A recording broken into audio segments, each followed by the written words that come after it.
You're like the Ginger replacement tonight. Fight me. Like the hell? Like that's wild. Disrespectful. Like, wow. I know my wrestling. I actually watch wrestling. Thank you very much. If you we're gonna make sure Ginger hears this part. No, you don't. For those who are wondering, Ginger has been here with myself and Dan, the statement, for the past few weeks, and now Ja is standing in for Ginger tonight, kind of like with Just the Mess and that chick from Breakfast Club. Yo, the disrespect is real and on my show at that. Like, this is what we doing. He's kind of like Ja the Mess. This is a Shining Blizzard, episode 155 of the WOLFPACK Wrestling Podcast. A Shining Blizzard is very witty, by the way. Thank you. Like that name. I like it. I like it a lot. And there is a lot of wrestling news. I couldn't even fit some of it. Like, so much wrestling news happened. Not even the shows, just the news. Like, everybody was having interviews. Everyone wanted to talk about somebody. People want to sue companies. Wrestling, but it is the road to WrestleMania, and we expect this from wrestling in this season. They give us all they got. Wrestling will give you all they got. For those who haven't, I'm not telling you to go watch TNA Sacrifice, but I was going to cover bits and pieces. I may touch on it tonight. Oh, and Forza said he's going to be. I am. Yeah. Is there a specific one that you want to talk about? Because I know the one that I would love to talk about with that, I don't want to talk about none of the matches, the multi-man matches, and the ladder match with Muth. Nothing was crazy. Not with Muth. No. We're gonna talk about. Can we talk about Joel's Clantana on the show? What's wrong with him? You don't want to talk about Joel's Clantana that was on Sacrifice? Why are you calling him Clantana? Why can I call Tessa Blanchard, aka Joel's Clantana, her name? Yeah. Oh, you're talking about Tessa Blanchard. I thought you were talking about actual Santana, who was in a program on TNA himself. No. She appropriated that shit. I don't care. I honestly don't care about Tessa Blanchard. I didn't, even when I was going to cover the event, I didn't put her segment on. It's pointless. Like, for what? She came out with a Spanish rapper. It's the first time I heard her speak Spanish, although I've heard she was Spanish. Really? She's not Spanish. She's not Spanish at all. No, that is basic white girl. This is worse than Mickey James. This is worse than Sol Ruka. This is worse than Nikita Lyons. Have y'all confirmed that? No, Nikita Lyons never acted like she was black. Cut it out. Have we? Have we? No. Have you not seen her? Acting like a thought is not acting like you're black. Get your life. Get your life. That's crazy. That's crazy. That's crazy. Holy Hill is in the building. Yeah, What's up, Willis? I'm here today. What's up, Willis? Today. Have we actually looked up to see if she's really not Spanish? Do we know that for a fact? She has no Spanish in her whatsoever. Oh, she had Spanish in her when she was married, but no, that she has no Spanish in her lineage and nationality whatsoever. They didn't have no kids, so no. Dude, even the way she was talking was a very, very Caucasian accent. I'm gonna put myself on screen real quick. She said it as if, like when people say that Stephanie McMahon looks like she says, the white version of thank you in Spanish. Yeah. Gracias. Yes. It was very Caucasian. Gracias. From the Mount of Caucasus. Hey Willis. Hey Willa, do you know, does Tessa have any Spanish in her? Because these men, I don't think they looked it up. I don't think they look it up right quick. Ain't nothing told but to do it. Because I can't. I don't want to bomb on her if she has any type of Hispanic in her. I can't.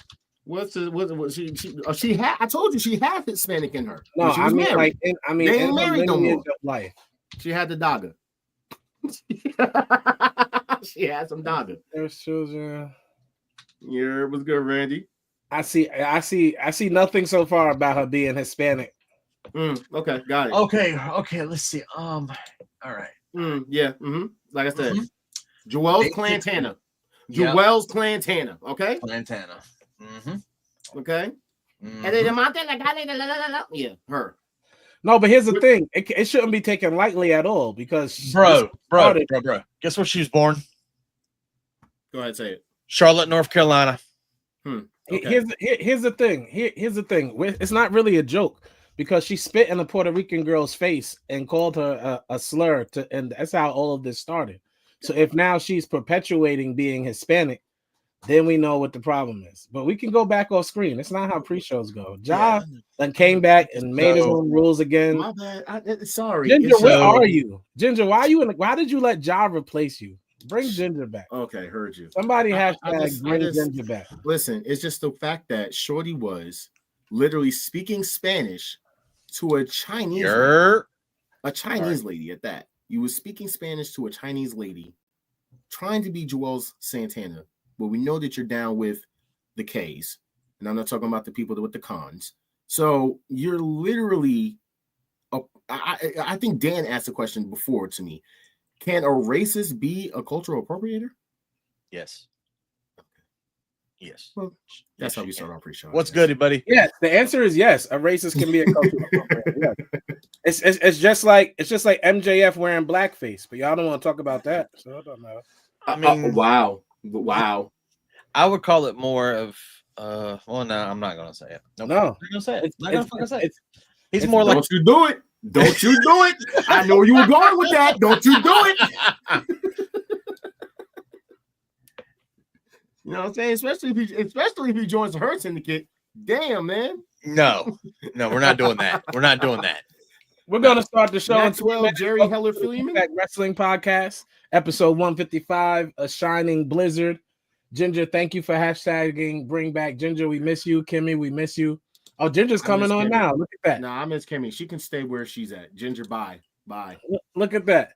Nobody needs you. Also, our cover is snowing. It's like black snow for A Shining Blizzard. Because why does everything gotta be white, Dan? What? What? Wait, what? Why do I gotta be all the white guy? Huh? The white guy.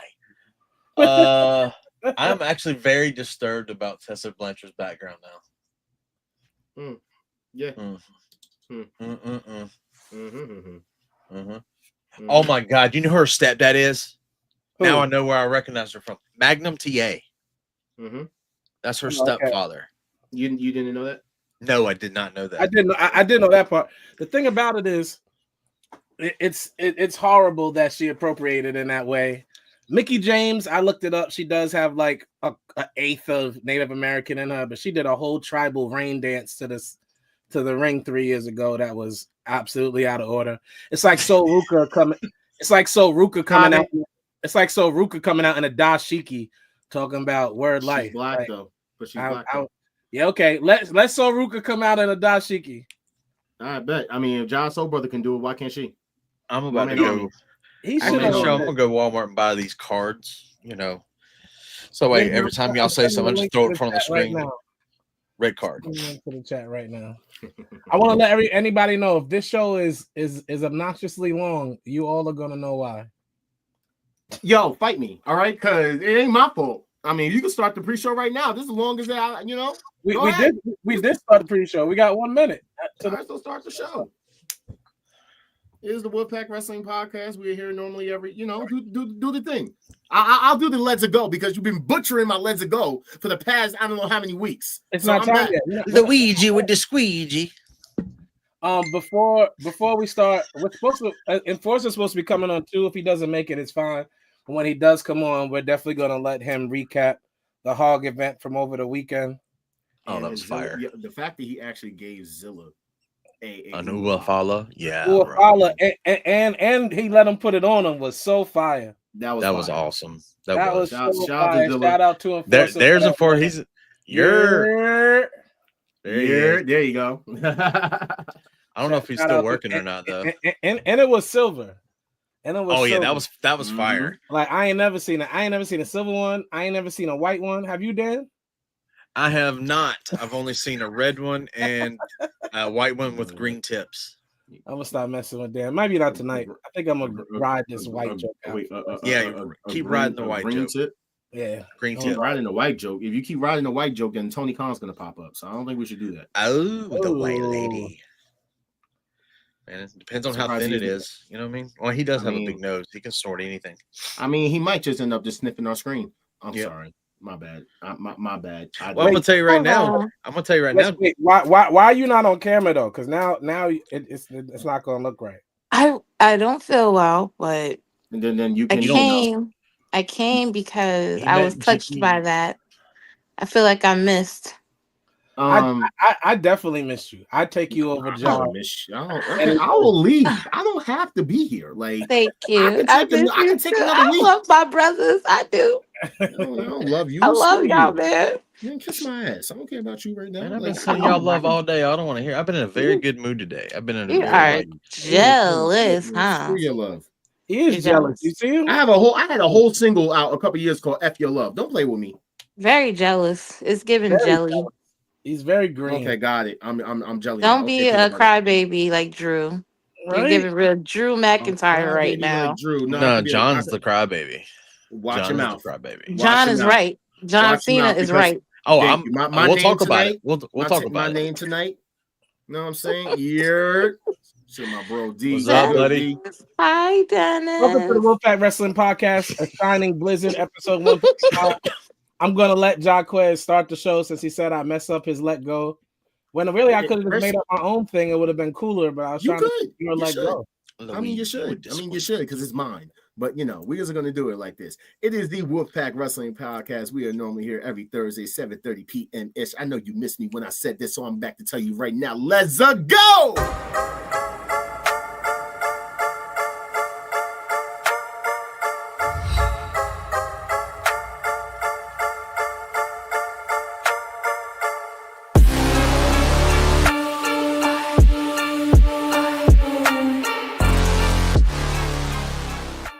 Disclaimer under Section 107 of the Copyright Act 1976. Allowance is made for fair use for purposes such as criticism, comment, news reporting, scholarship, and research. Fair use is a use permitted by copyright statute that might otherwise be infringing. Nonprofit, educational, or personal use tips the balance in favor of fair use. The following program is rated TVMA for mature audiences only. I tried to tell them not to curse, but it happens.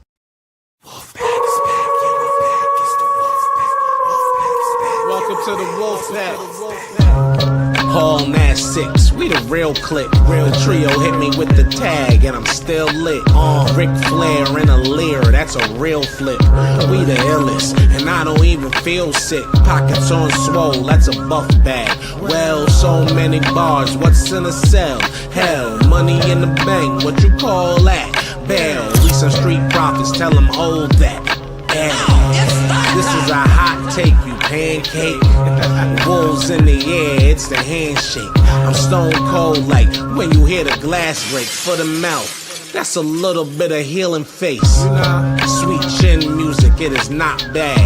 I'm about to hit job with the hot tag. Ask Kent, keep him with the star where the wolves at. 7:30 every Thursday, it's the WOLFPACK. Here's a hot take, the opposition's dead, man. No pop, burning down the industry in darkness where the curb stops. Some sharp shooters in your house, we the hitman. Mistreat whoever was, no shade kid, you's a big fan. Name another better, doesn't matter, we don't rock with hate. Strictly for the culture and our nation, cause we dominate. Wanna brawl, we all in, and don't care who we gotta face. Toss them off a balcony like New Jack and give a smiley face. Little extreme, but for my ooses, we on go time. Pushes over the end, somebody yoing, that's a bloodline.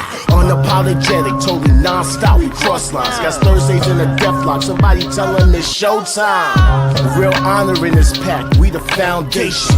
Final countdown, yeah, we got the crowd waiting. Every Thursday, 7:30-ish, and the show is stacked. Go and run and tell a friend we back. It's the WOLFPACK.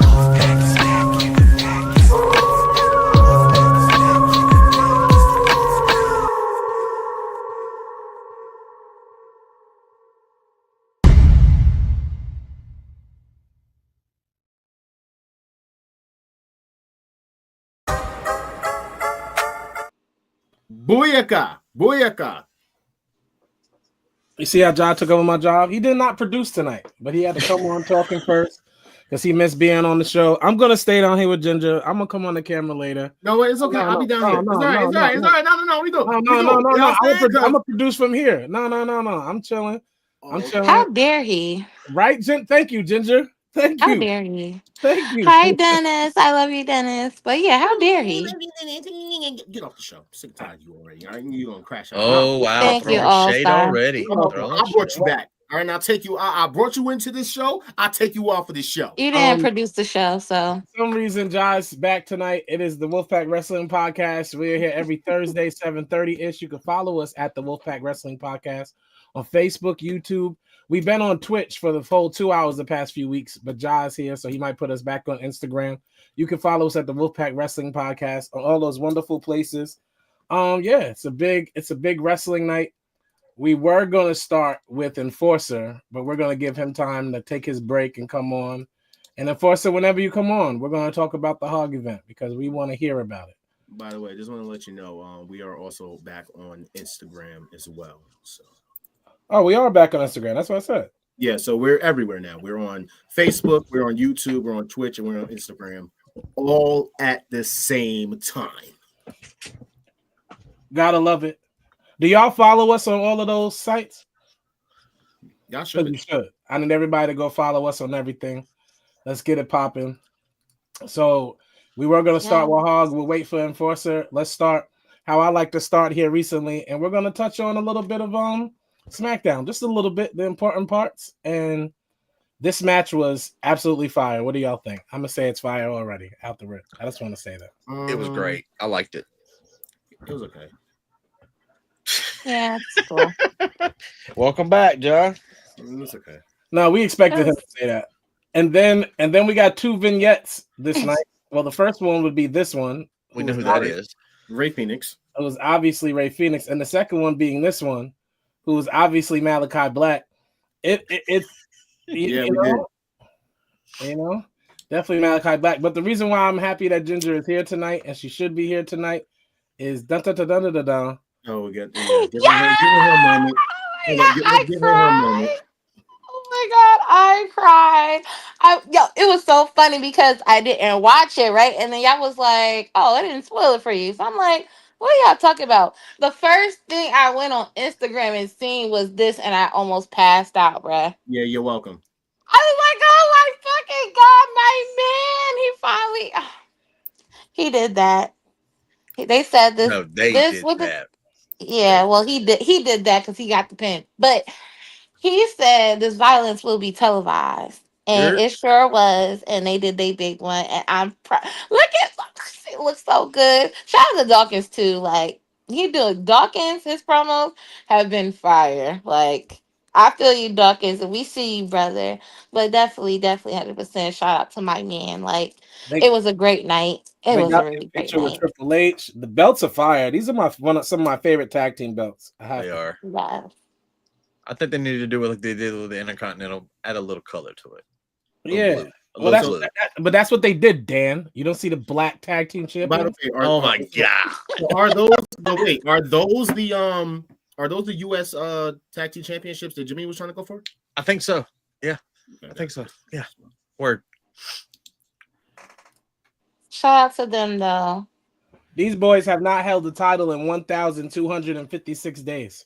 Way too long. So guess what? They're going to hold the title longer than that. Let's go. It was overdue. Let's fucking go. Yeah, right. Congratulations to the Street Profits. And finally, we get a good SmackDown next week because Roman Reigns is back. You mean tomorrow? Yeah, I'm sorry. That's right. Tomorrow afternoon, Roman Reigns is back. At 3 o'clock.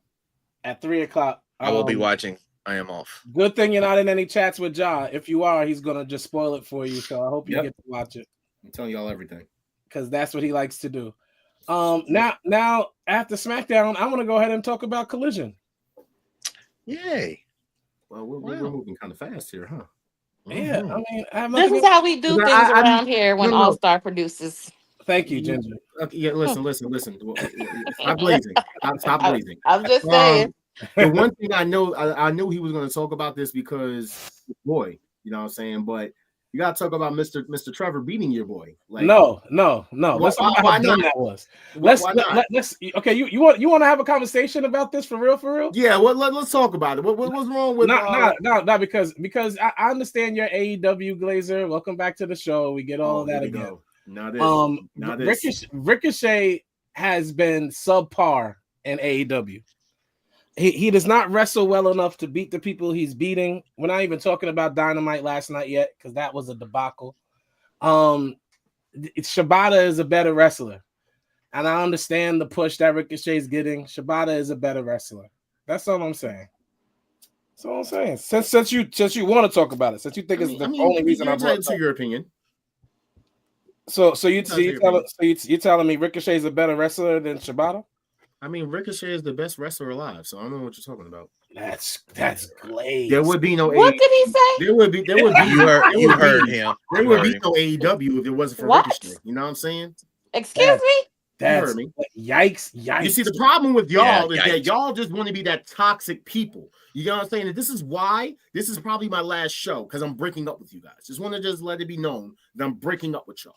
What do you mean, you people? When it comes to people like you guys, you don't want to put respect on guys like Trevor, who has busted his bald head ass. You know what I'm saying? He did what now? He basically he's doing what he's supposed to do, and that's being a heel. And you guys hate him because he took the hate that you already have for him due to the fact of his girl leaving. That's what a lot of people have hate for some strange reason. Nah.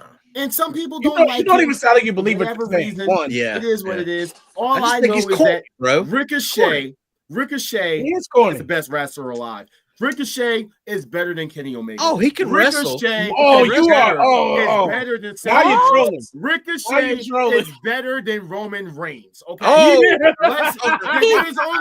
Drop him, All-Star. All-Star, get him out of here. That is one and only. Okay. Get him out of here, All-Star. Man got muted on his own show.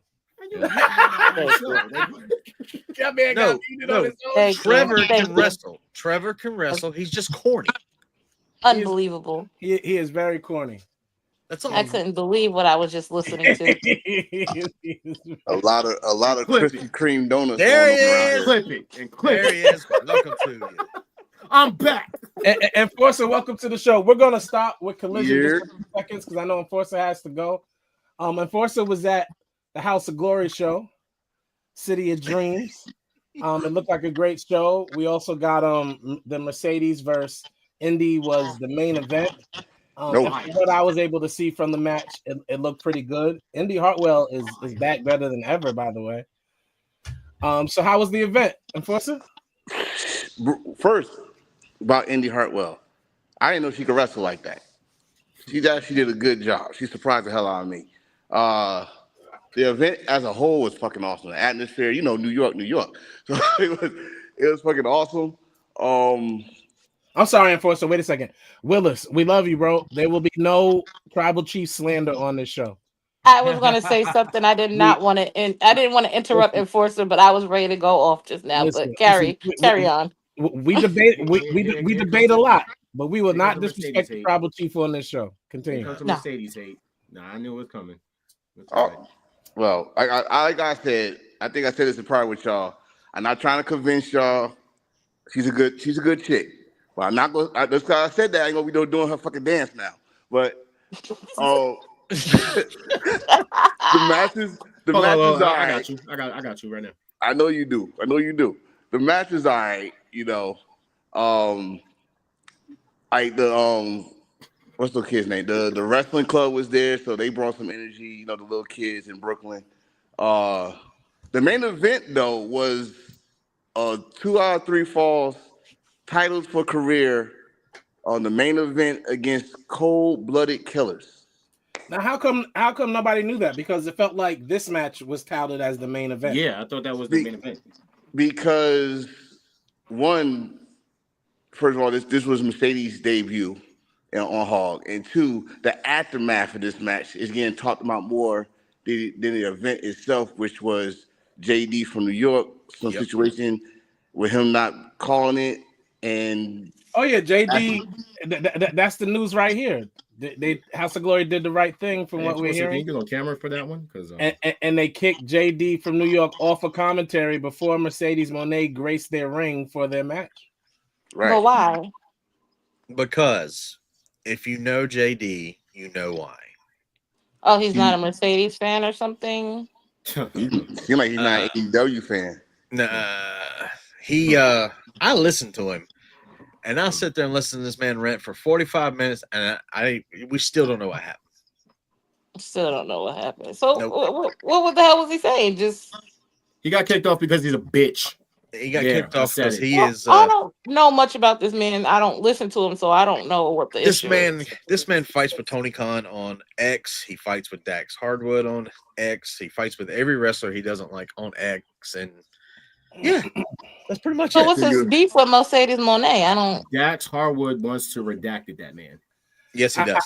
I just feel like he said enough about AEW and Mercedes included that she didn't feel comfortable. That's like if I was a commentator and Keith Lee showed up to a match, he may not want me to commentate that match. And respectfully, I wouldn't do it. I wouldn't watch it either. So kudos. It's crazy though that you didn't want to call or they cooked you off for that, but they didn't take you off the commentary for a private party. Yeah, I know, right? Private Party is also under contract AEW, but then again, that's also this is where they started, so it was like a homecoming for them. But it is. But also, he needs to learn how to be more professional. Like, we understand that. Wait, let me finish. I understand he doesn't care for this woman or whatever, but at the end of the day, you have a job to do. So if you're getting kicked off mid event or for commentary, that looks crazy. So you look more crazy than Mercedes Monet looks. But this is from what I remember how it all started was one of those media scrums. I think it was our old buddy Phil that got him kicked out of there, and that's when it all started. Because he used to glaze AEW. He used to say, "This is what we were waiting for, some alternative from the WWE." Blah, blah. And when they kicked him out the media scrum, all hell broke. It's like someone kicked him out the Boys and Girls Club, and he can't get his membership back. Hey Dan, get on those comments, please. Oh, sorry, buddy. So it's sad that yes, he did. He did. That was a huge issue. Yes. What was he? What was it? What is he beefing with women for? Matter of fact, to be honest. That's what we mean. Honestly, I'll be honest with you, and I have no problem saying this in public. There's a reason why I didn't go to the show. No. I have a lot of friends that are there, and I have a lot of friends that shout out to Wilkins, shout out to my sis Chanel, and shout out to everybody from the Drop of Tears podcast and everybody else that was there that I know that showed up. I personally was not going to go because I personally don't like that guy. Well, since you brought them up, they did give us a holler. Janelle and Sir Wilkins, saw them there. They also told me about Jobber Slam. So shout out to them. Which we will be at. We apologize for missing last year. We're not just at Jobber Slam. We're back in the front. Bro, I said all that. Like, what is matches? Okay. It's an independent wrestling event, Ginger. And when is that? Oh, we'll talk about it. Okay. Yeah, I think this year is in July. We're gonna go as a group. We went as a group 2 years ago. We all showed up. It's gonna be June. It's in June. Okay, got it. All right, man. We in the building. All right. For the rest of the whole show, Zilla against Dijak started the show. I got involved in that match because they went over the rail and damn near. This is what you get for getting the front row seat. All right, it's cool. But the next match, I got a new rivalry now. I got a new rivalry with somebody calling himself the King of New York named Jay Bougie. So me and him going at it on Facebook. It don't matter. Question. That was a sick freaking match because he put someone lollipop in his trunk and then put it in their mouth. If you saw the show, you know what I mean. It's nasty. But yeah, that's crazy. I got a question up for us, sir. What was it like standing next to Zilla? Like, what was that like? Zilla's one of the homies. Yeah. I mean, it would be better asking a woman this question. He couldn't tell you that. What are you asking him? Okay, it's like standing next to me. Is he tall? It's standing next to me. It's standing next to me, but more brolic. Ginger, talk to my wife. Ask my wife the question. We'll bring her up here right quick because I got it. She's at work. Let's let Enforcer finish his rundown so we can. I'm sorry. Okay. Oh, okay. Because I hold up the show. Dan Helsen was there. Dan Helsen had his match with some dude I don't know, but the other dude won. But it was a comedy spot. Pretty much have fun. Get the crowd into it. That man can't even win on the independents. It's crazy. No. But yeah, he actually improved the ring a little bit, just a little bit. He get the money. He improved a little bit though, you know. The next match was, like I said, Private Party against their cruiserweight champion and a dude named the Nightwalker. Of course, Private Party won. They went to submission. That's when we got Mercedes Moné against Indy Hartwell. Like I said, Indy Hartwell, I did not know she could go like this. WWE, y'all held her back. I'm sorry, y'all did. She actually could go. Of course, Mercedes won. But the main event was the tag team match. To me, the tag team match was the match of the night. It was hardcore. It was tables. It was ladders. These motherfuckers down there runk the ring apart so you can see the wooden part. You know that spot. And of course, main event won. They're still together. They also new tag team champions. And they got on the mic at the end saying that they deserve to be on TV. And I agree. So, but the whole show. The crazy part is we're going to talk about who's hasn't been on TV tonight. I already saw that post. I got a bunch of answers for you. Don't worry. I'm here. In one moment. I got you. So what do you rate the pay-per-view, Enforcer? I mean the event. What we doing? 5 stars and all that stuff? No, out of 10. Out of 10? Yeah, oh, definitely. I'm gonna say 9. A 9. Oh, that's I want to give it a whole 10 because, like I said, shenanigans after the show overshadowed the fucking show. Well, shout out to House of Glory. Nobody is trying to hype Ja up. We actually didn't ask for him to come on the show. He chose to come on the show. He tried to replace Ginger. Ginger still showed up. God bless Ginger. God bless Ginger. I love it. Where you come from? Like, so Enforcer. Yo, you said you went to an event. You got to meet a lot of people. Who's your favorite person that you talked to? Yes, so you got to go to the big. What is it called? Big event, New York, right? Yeah. So did you get to like ask questions, like interview anybody, or just regular conversations? Regular conversations because they're charging you for you trying to use their face and stuff like that. So gotcha. I did talk to Fred Ross, formerly primetime player. Darren Young.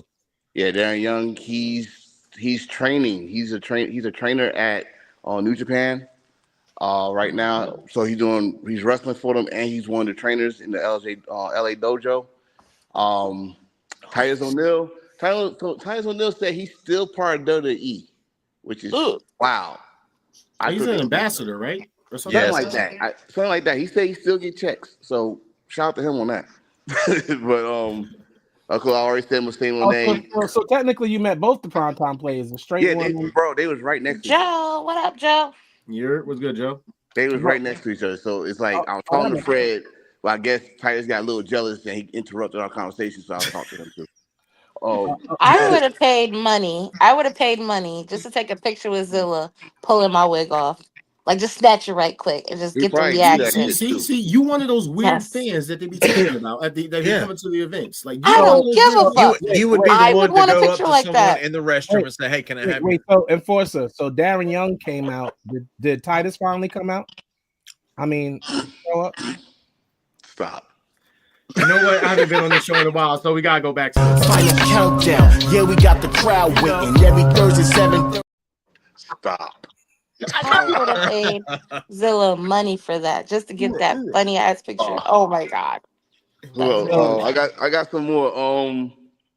I didn't speak to him, but we took a picture. Well, I didn't take a picture with him. He took a picture with me because he liked the belt. I didn't know that marijuana is illegal in Japan, so he was surprised to see my belt and he took a picture with it. Tenzai. Yeah. Marijuana illegal in Japan? No, it's not. It's not. You go straight to jail. I'm not going to jail overseas. Of course, Bret Hart was there. Lita, all of them was there. Rick, but wasn't Rick there? He wasn't there when I was there. Well, yeah, he came late. Yeah, okay. Yeah, he came late. Ali came late. Rico came in when we was leaving. I walked past JR and the King.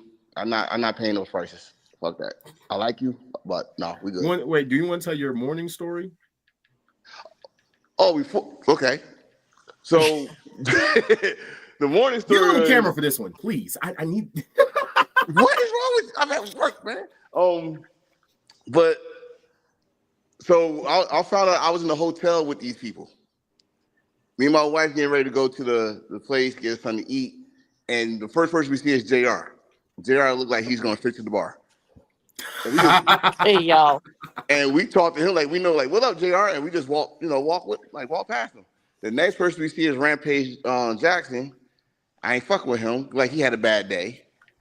and then we rode the front. Mercedes and somebody else was in the front lobby. I like, damn, I didn't know. If I knew we was gonna be in the hotel with them, I would have been in the bar all damn night. Yeah, that's hard. That's crazy, bro. It's crazy though, but man, it was a good time, good experience, man. I wish I would have came. And again, I'm gonna say it on air so Arsenal won't fucking text me no long ass paragraph. My bad, bro. I take accountability. But we will meet again. Me and my family. I also saw a video of you and Ja. Like it was crazy. No, wait. I'm gonna leave it alone. I'm gonna leave it alone.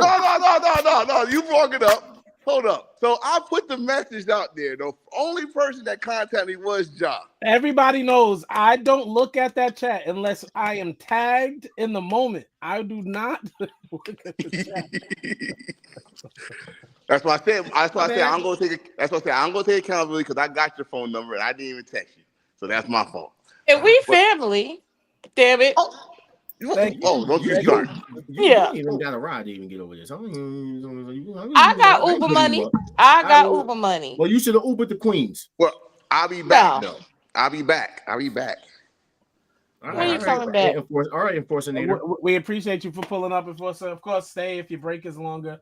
We're gonna jump back into Collision real quick. Go ahead.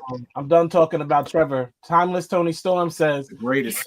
If Megan Bain wants to swim around the hammerhead shark, he has no problem making shark fin soup and being put away for animal cruelty again. Tony declares that she'll take on all challenges for the AEW Women's title, as everything will come up timeless. I love Tony Storm. I love Tony Storm. That woman got some ways with words. I'm telling you. Megan Bain attacked Thunder Rosa backstage. This turned into a match. We'll get to that in a minute. Oh, that's not in the right place. Hold on. Ooh. Yeah, Liv was pain. Why is that even there? Swerve Strickland. What kind of 69 stuff y'all got going on back there in the production? Because where did that picture come from? I know you're not talking Obafemi Sword. Anyway, continue. Swerve Strickland says that he did exactly what he said he would do in defeating Ricochet. Swerve says he doesn't care if Jon Moxley or Colt win. He's going to be a two-time champion. Moxley comes out and hits that man with a crowbar because Moxley is absolutely insane and takes out Swerve with a curb stomp. Collision had a lot going on, including the Power Rangers. I know y'all thought it was over. Well, yes. Listen, what is going to be their name? He the just said Power Rangers Zeo. That's copywritten. That is copywritten. You can't do that. We don't care. The Power Rangers Lucha Force. Lucha Force that's not gonna work. You can't copyright. It's already copywritten. You got to come up. Lucha Dragons. No, we already have Power Troopers. That's a tag team name. PRLF. PRLF. That's their Commander name. PRLF. Okay. PRLF. I like it. Thank you. PRLF. Let's just say it like that. We won't say that. PRLF. So PRLF. PRLF. Wow. I hate this tag team. I hate this tag team. What did they do this for?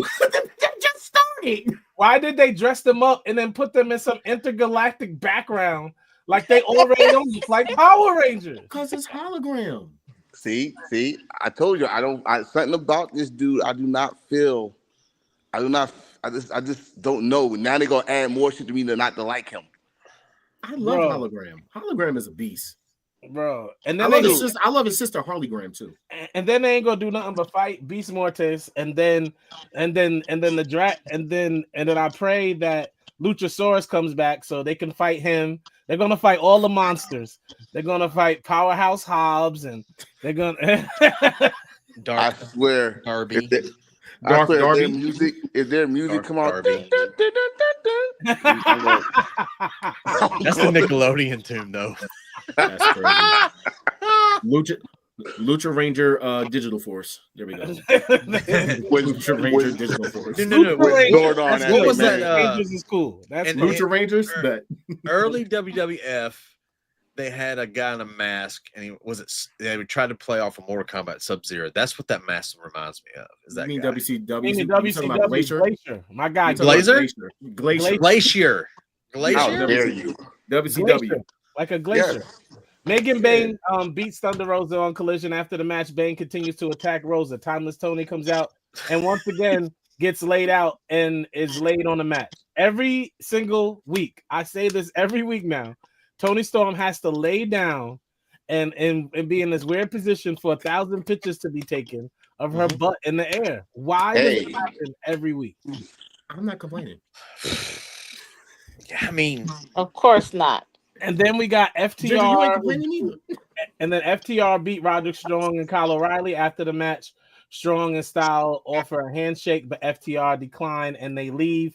And this weekend, we are getting Daniel Garcia versus Adam Cole during Slam Dunk Saturday because there are 2 parts to Collision. Oh, God.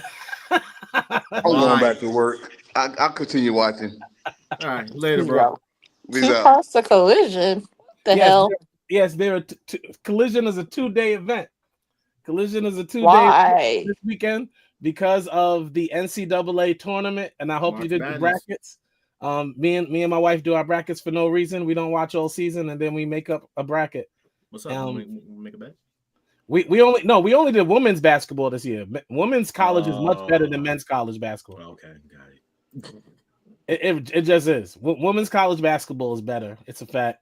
Comments, tell them please. So Slam Dunk Saturday, and I don't know what Sunday is called. It's Saturday, Sunday, right? Yeah, Slam Dunk Sunday. Yeah. Oh, Slam Dunk Sunday. That's so this is Rampage Part 1 and Part 2. So I feel like they're gonna try and get crazy because they're gonna capitalize off of the fans they can gain from the tournament. So Wrestling Observer, shout out to Collision. It was a good week. Wrestling Observer has rated the Tony Storm and Mariah May match a 5-star match, and I'm mad he didn't give it 6 because I know he does 6 stars. Yeah. I mean, Will Ospreay have to. But no, let's not give this stars. We're not doing that anymore. No. You're only saying that because you don't like Dave Meltzer. I don't like Dave Meltzer. All right, then we get it. I don't like Dave Meltzer. He's also he agreed with us about your man Dave Meltzer agreed with us about Roadblock too. He ranked every match high. Yeah, every match. I didn't say he couldn't every once in a while tell the truth. I just said I don't like the man. Dave Meltzer is the truth. He is a great journalist. I don't know why you guys are hating on him. Listen, we don't have time for games. There's too much news tonight, so we'll play one. Who is the most underrated wrestler in WWE history? Underrated? Colin Delaney. What was the guy who won the? What's his name? Little Nick. No. Little Jimmy. Yo. Little Jimmy. Are y'all gonna give real answers? Or James Ellsworth. Zach Gowen.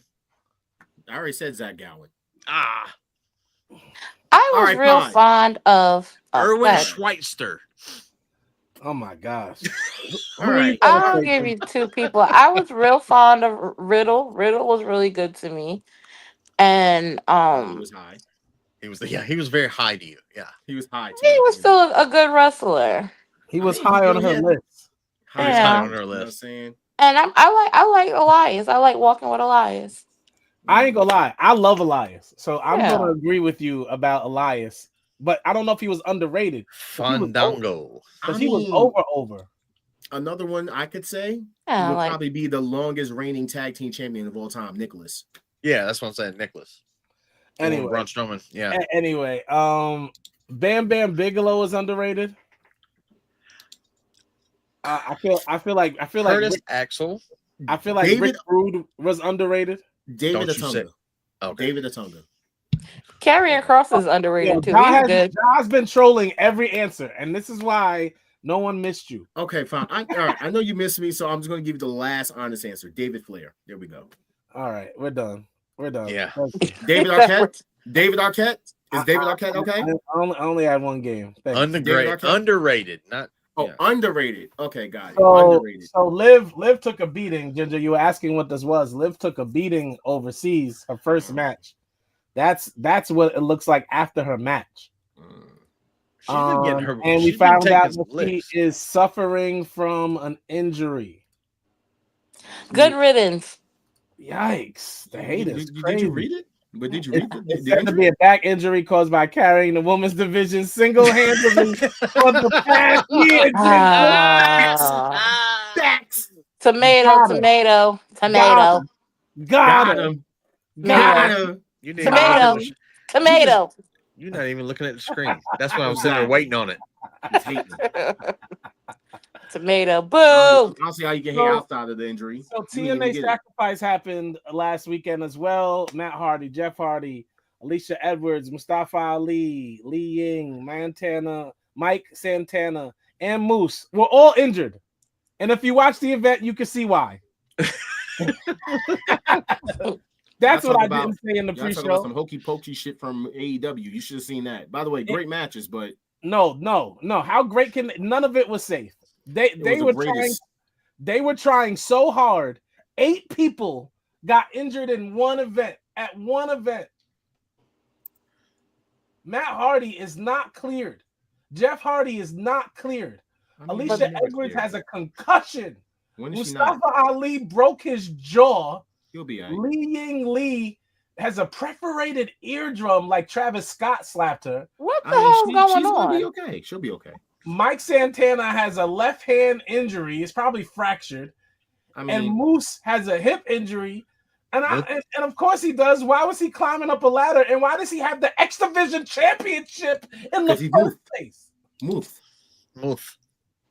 What? This is just a whole disaster. If you watch TNA Sacrifice, feel free to tell us what you thought of the event. I'll tell you what I thought of the event. Joel's Clantana. I've been told y'all the Hardy Boys needed to retire, so I wasn't surprised about them. I don't want to talk about her. Yes, we got to. No, we do not. We do not. No, we have to ask the question. Is in Simpson, Texas. We have to ask the question. And for Yingling Lee, I have a special message for you.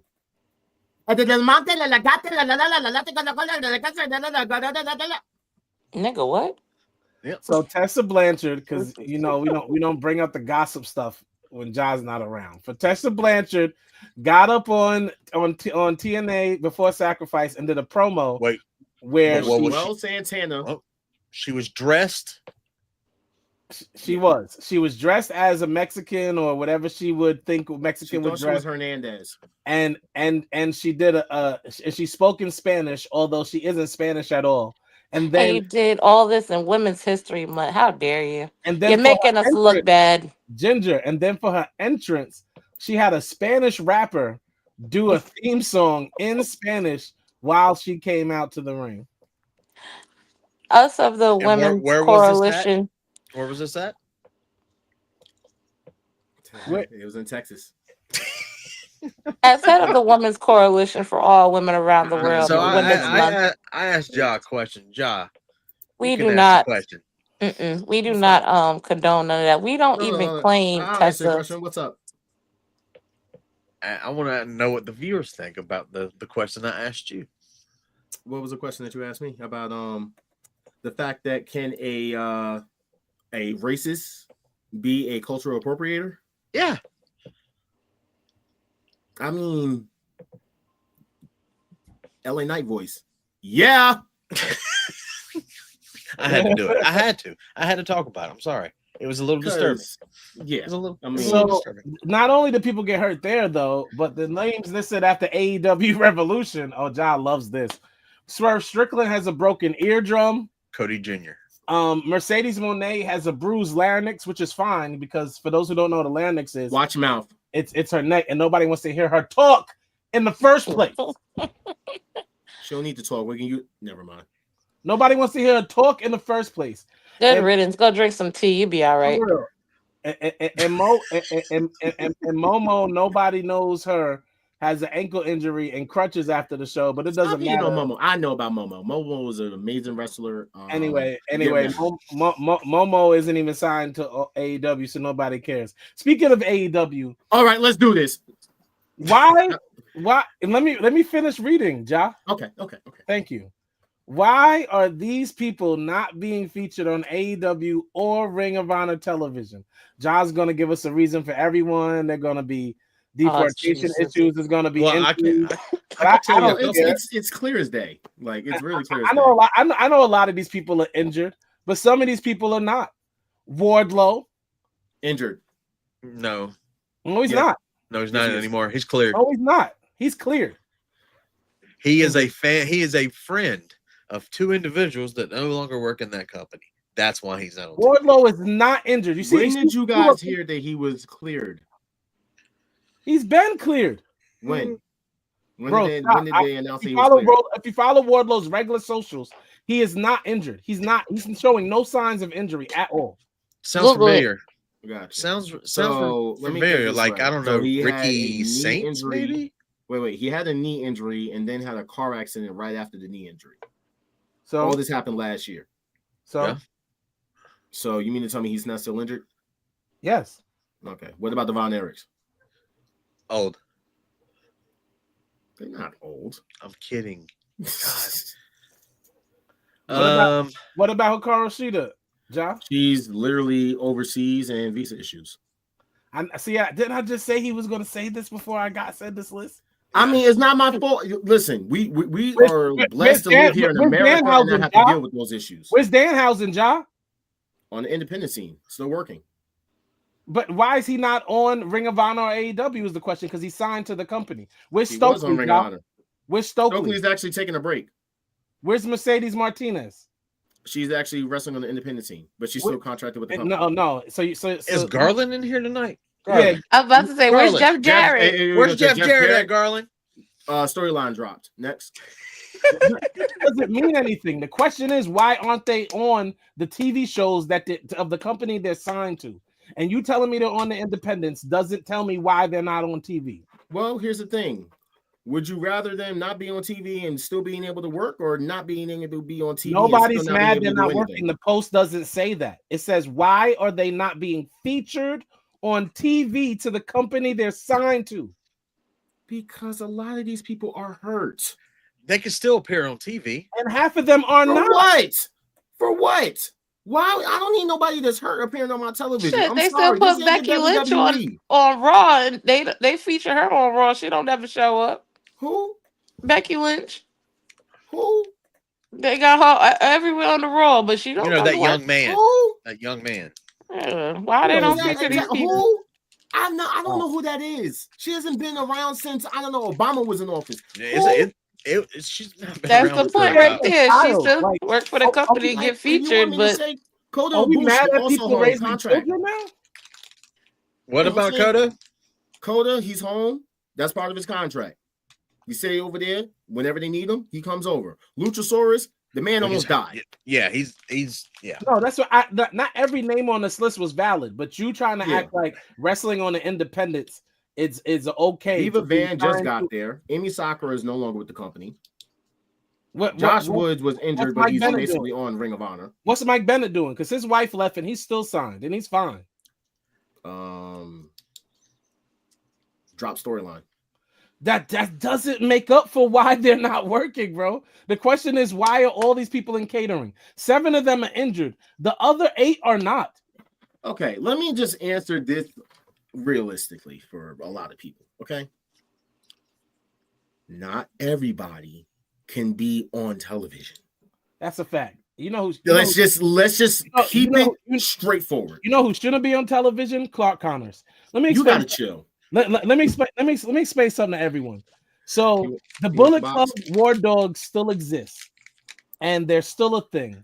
And over the weekend, we also got a New Japan event where we saw David Finlay won the tournament, and we all know that David Finlay is the leader of the Bullet Club War Dogs, which we don't all know. So I know I'm telling you all this for the first time. David Finlay won the tournament, and he wants to go for the World Heavyweight Championship. And the War Dogs won the tag team match earlier that night too. So the Bullet Club War Dogs are winning everywhere. Clark Connors won the Defy World Championship.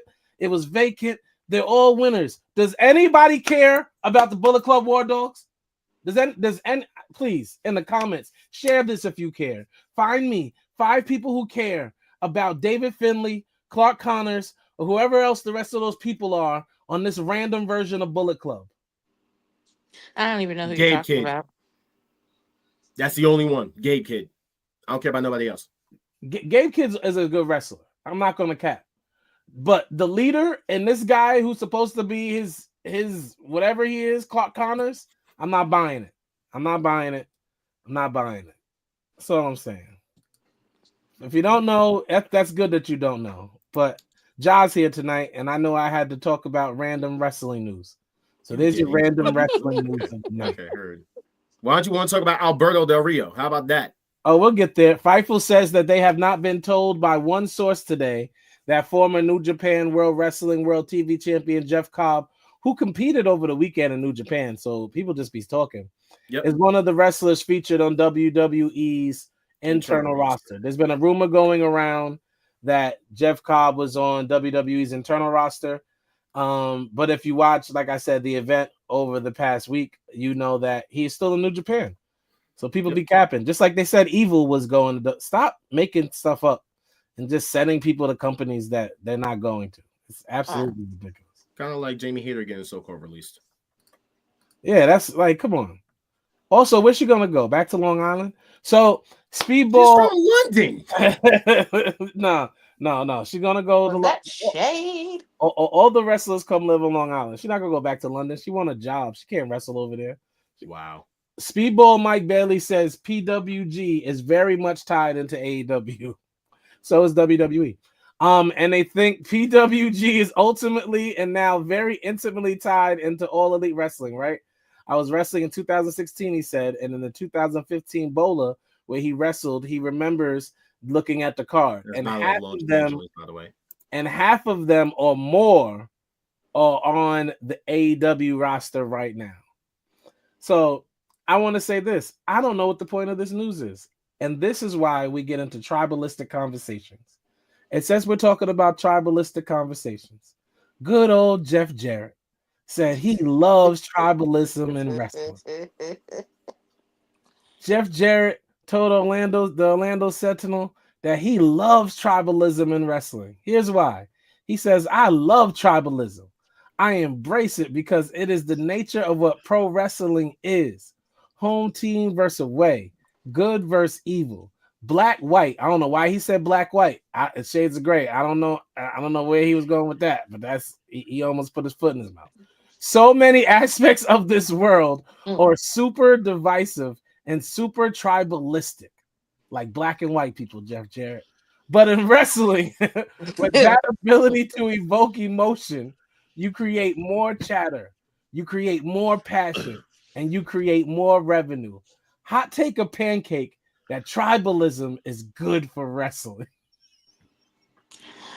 Do we even have to answer that?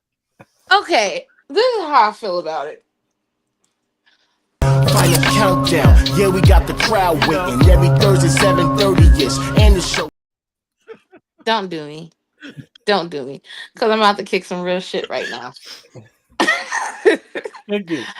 So my thing is with this is I'm all for good competition.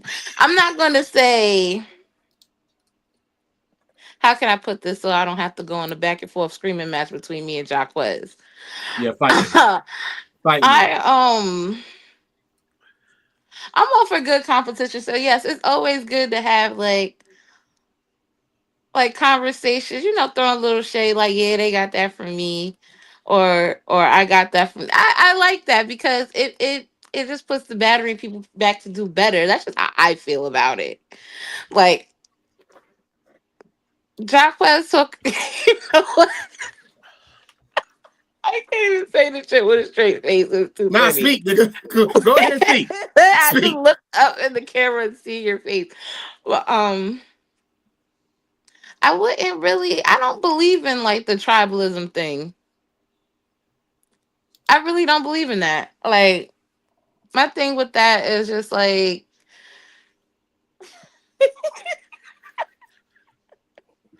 it's just competition. I see more competition than tribalism, to be honest. It's always gonna be somebody better than something. Like, and that's just how it is. So you agree? Are you saying you agree with Jeff Jarrett? So this is a pancake, a hot take. I mean, I'm gonna go 50 with it. What mic is muted? Mine? Oh, well, nobody's mic is muted. it Okay, said mic is muted. I thought I got muted. About to say, I'm not gonna give it 100% hot take, but I'm gonna give it a good 75% hot take. okay. So it's a warm take. Dan, Yeah. before we get to Ja, how do you feel? Is tribalism good for wrestling? It's good for content, but not really for the culture of wrestling. I don't believe. See, Dan sees where I kind of go with it. Maybe he puts it in better words than I put it in. So in content, so the toxicity of tribalism should exist within the IWC. It makes things spicy. It makes things interesting. No, not in the IWC. As far as inside the ring, it helps with storylines. Yeah, like, okay, you know what I'm saying? So for wrestling companies to use it. Yes. But what about wrestling fans? No. Yeah, no, I don't believe in wrestling fans using it because they don't even know what's going on back there, what even happened. It's all speculation when it comes to wrestling fans. So let's come out. Let's ask the master of disaster over here, Ja, who's like getting in a fight every week on the IWC. Go ahead, Ja. Is tribalism good for wrestling, Ja? Let me just. Can you? You're getting covered by a white guy, Ja. There you go. Let me. Can you hear me? Yes, obviously. I'm loud and clear. Okay. Fuck no! Are you kidding me? No, and no, hell no, nah. You got me messed up. No, are you kidding me? No. Tribalism, what? The way constantly people throwing death threats on people leaving corporations and promotions, what? When they sit up there and always want to fight people because they think that, oh, this person is never going to be famous because, oh, they never went to this place, what? When they sit up there and talk about, oh, this person is only famous because they came from this one place, what? All of it, what? If you sit there and try to say that, oh, this person is better because they never made it to the big leagues, what? The IWC, what? Ginger, with her comments, what? Dan the Green, what? All-Star, you cool.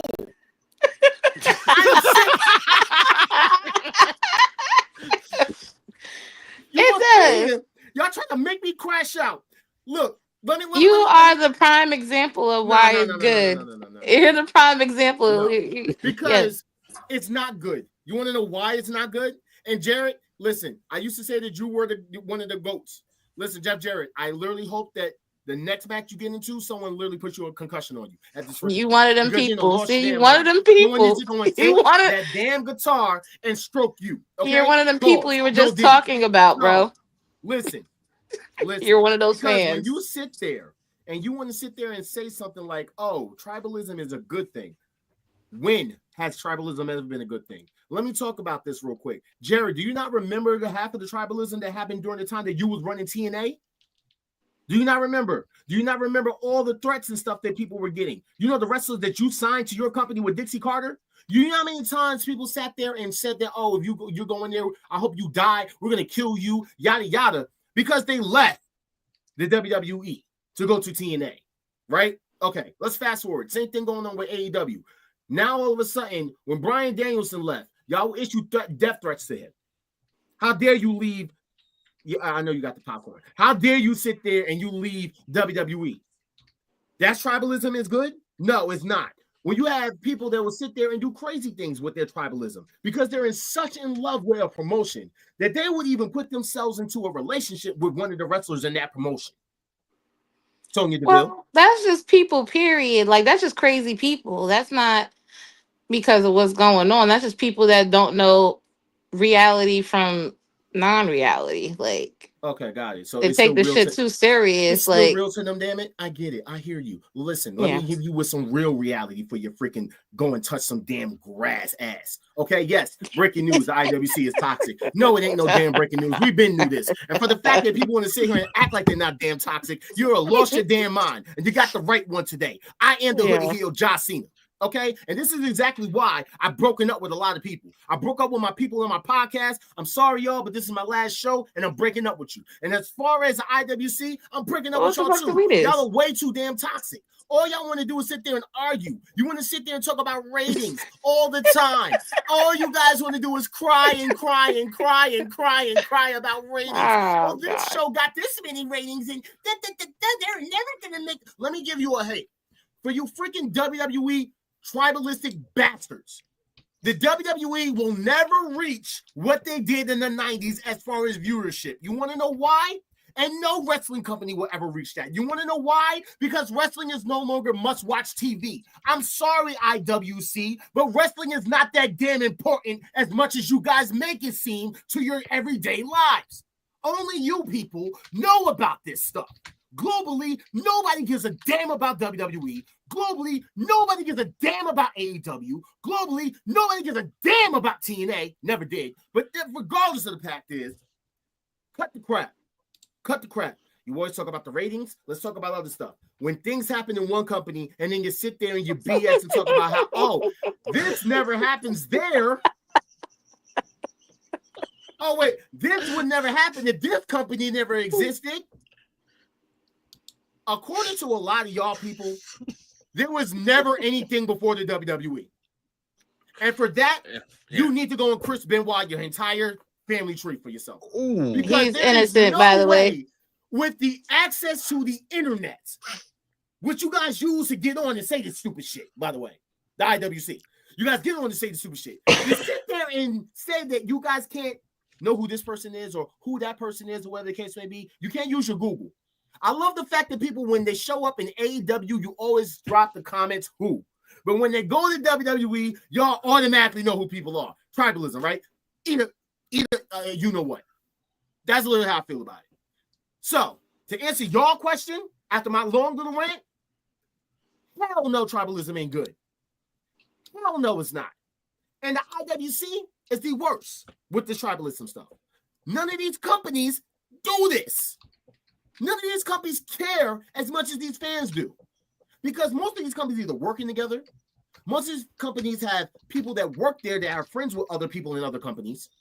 So at what point do y'all honestly think that there's a war going on? There is no war. Oh, Tony Khan said there's a war. I don't get. Do you understand the words of being worked? And that is literally what you little marks did. How could you not all work and y'all all in the same circle of people? There's no way that you all don't work together. The entire business works the fans all the time, and they will sit there and honestly argue amongst themselves about shit that these companies are laughing at. Tony Khan ain't worried about nobody but his plug. That's all he worried about. And making sure that Mercedes Monet is happy. Yeah. She's about to have 5 belts, though. Watch your mouth. No, she's not. Which is insane. Let's go with Dina. All right, thanks, y'all. For AEW, I hate you, by the way. I mean, whoa. By the way, I can't stand you. You know what I'm saying? I really cannot stand you at all. Thanks, John. I'm crying. That was funny. AEW star Saraya says the end of her in-ring career is coming very soon. She said a bunch of things in her Sports Illustrated interview. Everybody should go check it out. I'm sure her pictures are going to be all over my Instagram and Facebook for about a week. I'm letting people beat me, she said. Left, right, and center. Ja, keep your jokes. I was on a losing streak, but I just want people to get their rub. Ja, keep your jokes. I want to uplift everybody. Ja, keep your jokes. I'm not going to be in wrestling forever. I'm coming to the end of it, and it's very soon. And I don't want to go out being like I need to be on top. Ja, keep your jokes. So, Saraya had a whole interview where she basically let us know it'll be going soon. What I did not get, because I had too many slides this week, is that she also said that she and Ruby helped Toni Storm with her promos. and how she used to be a bad promo, and now she's one of the best in the game, and she's so proud of her for being one of the most amazing characters in wrestling history. And it's interesting because Saraya's never been anything but herself. What character has she ever played? John, don't do it. Why do you guys keep doing it?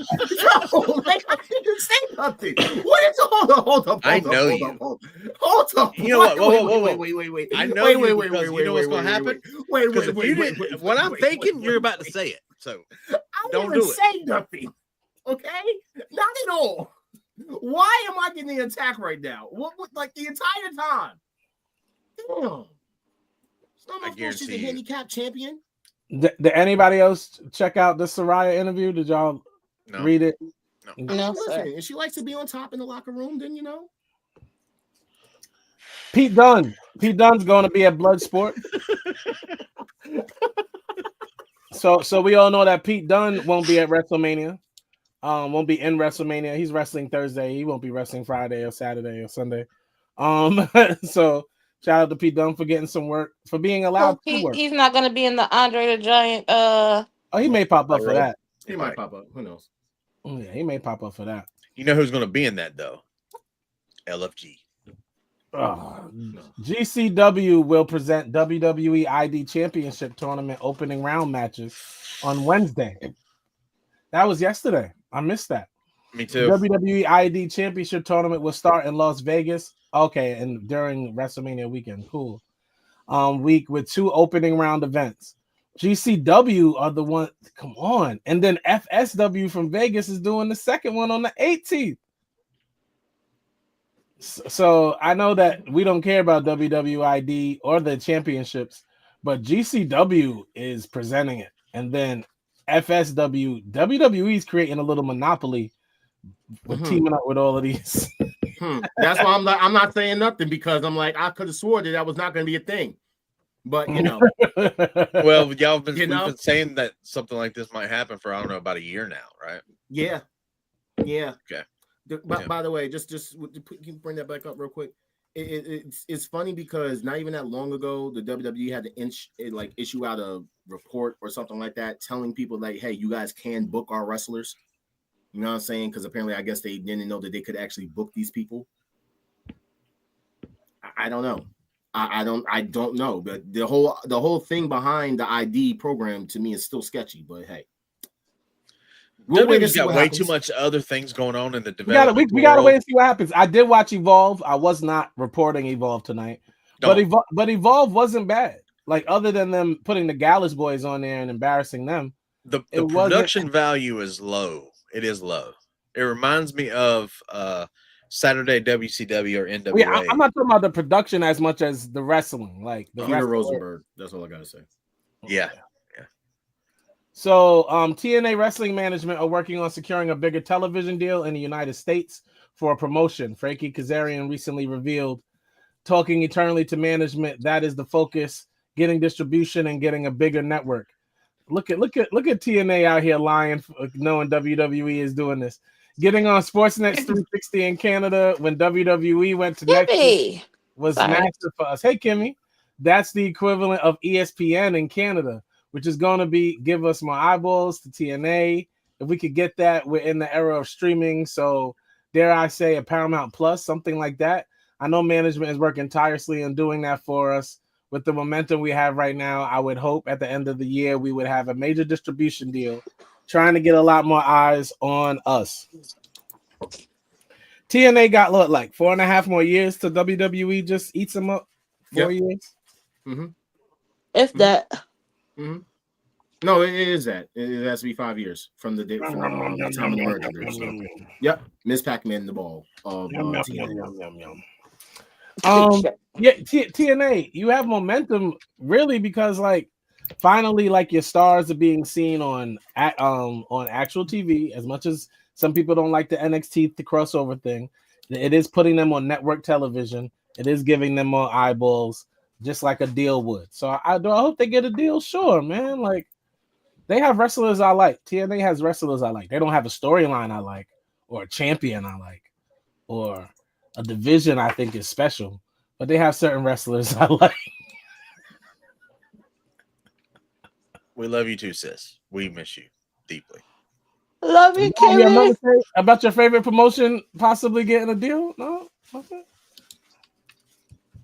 Come back, Kimmy. You talking about me? Yeah. I like TNA. I like TNA. Let me tell you something. I don't give a what they do. I broke up with everybody. I broke up with TNA a long time ago too. You broke up with Muth? I broke up with Muth. That's crazy. I told you I broke up with everybody. I'm done. So The only Kurt person that Angle's represents me is Jada Parker. Kurt Angle's happy that we no longer call him Perk Angle, but we call him Peak Angle. When did we do that? Never. When I still call him Perk Angle. I don't care. I'm gonna call you Perk Angle until you no longer Perk Angle. So I was reading this and I was wondering. I was wondering when did this happen because I've never heard Peak Angle. I mean, I've heard it on Twitter.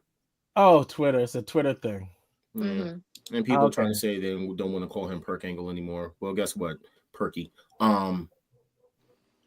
Your best moments were when you were perked up. So I'm sorry, Willis. I definitely believe they'll go to USA. Yeah, I'm not reading all of that. I just wanted to say that I didn't know Perk Angle wasn't a thing anymore. I personally never called him Perk Angle, but I know on our show we've said it plenty of times. I've called him Uncle Perk all the time. Yeah. See? I guess we're supposed to call him Peak now. It's Peak Angle. Peak Perk. Oh, well, that didn't make it any better. John Cena daddy said, I'm tired of you. Tired of the phone calls I'm having. I don't know why John Cena did that. Why don't we just let it play out? Enough is enough. Have a nice day, and thanks for nothing. To Bill Apter. Why is this news? The entire because he's getting phone calls about it. People are actually reaching out to this man's father, asking him to speak on John Cena and his heel turn. That's obsessive. That's what I said. People don't know the difference between what's reality and what's not. That's obsessive. It's sad. Speaking of something else nobody really cares about. Oh no, I'm doing this on purpose, y'all. This is what you do. Former WWE star. I want you to feel it. You feel it now? Oh my god. Former WWE star. See how I brought up Odyssey Jones? How you do? Name Odyssey. Shout out to Odyssey Jones, who was at Big New York. Real name. Oh, was he there? Because he's currently still in a legal fight with his former partner Nunes. This is what you like to talk about. Who's in Florida since you started the story. The lawsuit alleges that Nunes engaged in libel and slander, falsely accusing Palmer of physical abuse. She lied on this man, he's saying. The complaint further states that Nunes falsely communicated with WWE's parent company, TKO. She was that mad. She told daddy that this boy is putting his hands on me, fire him, and they fired him. And he argues that the statements made by Nunes are false, that she lied to TKO, and now he wants her to pay $50,000. He knows she ain't got $50,000. That's why she went on the tirade line in the first place, because none of y'all had $50,000. So now he's asking her for $50,000. Should he get it? So, we'll wait to see how this plays out, and Ja brings it back up. But y'all didn't answer my question though. No, he didn't get it. He's currently in. I said, should he get it? Yes. Ja, Dan. Ja, Dan. She wants to know if Amari Palmer should get his $50,000. This isn't news.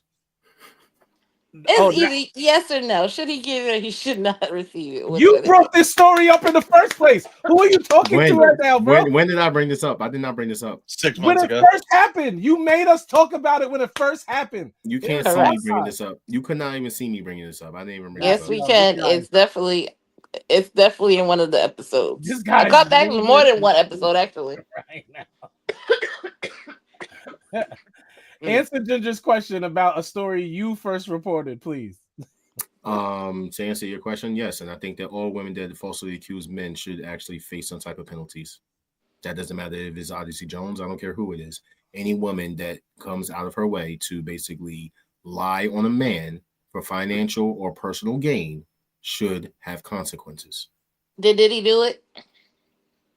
Did he do what? Everything the women said he did. I I wasn't there. Were you here for Odyssey Jones and this woman? I wasn't there either. So why should he get money if he wasn't there? Because this isn't news. We should move on. Well, Dan, would you like to answer the question, Dan? Can we just make sure Ja keeps the same energy when he produces the next show? Because this is my point. I want him to keep his energy. You wait till I came on the show to do this. Yeah. Keep that energy. You see how not talking about this stuff is better? I thought so. Lance Anna Noe has reportedly, whatever his name is, Anoa'i has reportedly received criticism within WWE, with people internally feeling that he may not make it. He's there. There has been criticism that Lance may not make it. They've heard nothing but negative about him. You would think that him being there for all of this time and not being used is like they must be disappointed about something. And this is Wrestling Observer Radio reporting this. If Tongaloa has a job, he should have a job. It's crazy if he's worse than Tongaloa. Tongaloa is horrible. I mean, he can't be the best wrestler alive, which is Ricochet. So, yikes. According to TZ TV Azteca, during a AAA show in Tijuana, Alberto El Patron, also known as Alberto Del Rio, faced El Hijo del you gotta say it correctly. Wagner Jr. During the match, Patron became infuriated by fans in the crowd throwing coins and cups of beer at him. This led to him pulling a Ron Artest and going into the crowd and chucking a chair at the fans. Another chair was thrown back at him in response. During the 3-minute Ron Artest in the garden incident, an elderly woman was injured and had to be taken to the palace. Thank you. And the elderly woman was injured and had to be taken to the hospital. AAA has suspended for only 180 days Alberto El Patron. I mean, you throw a chair at somebody, what do you expect for them to do? He may have gotten deported from Tijuana, but he still didn't get fired from AAA, which is crazy.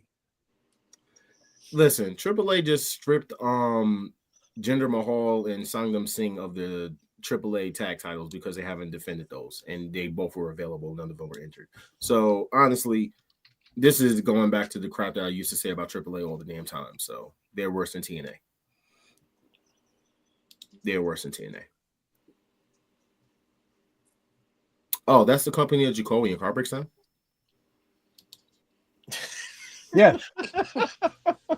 Yes. So what do we think about this? Should Alberto be fired? Should Alberto retire? Like he should definitely get some, whether he retire or fire, he should go, because throwing a chair at a fan is insane to me.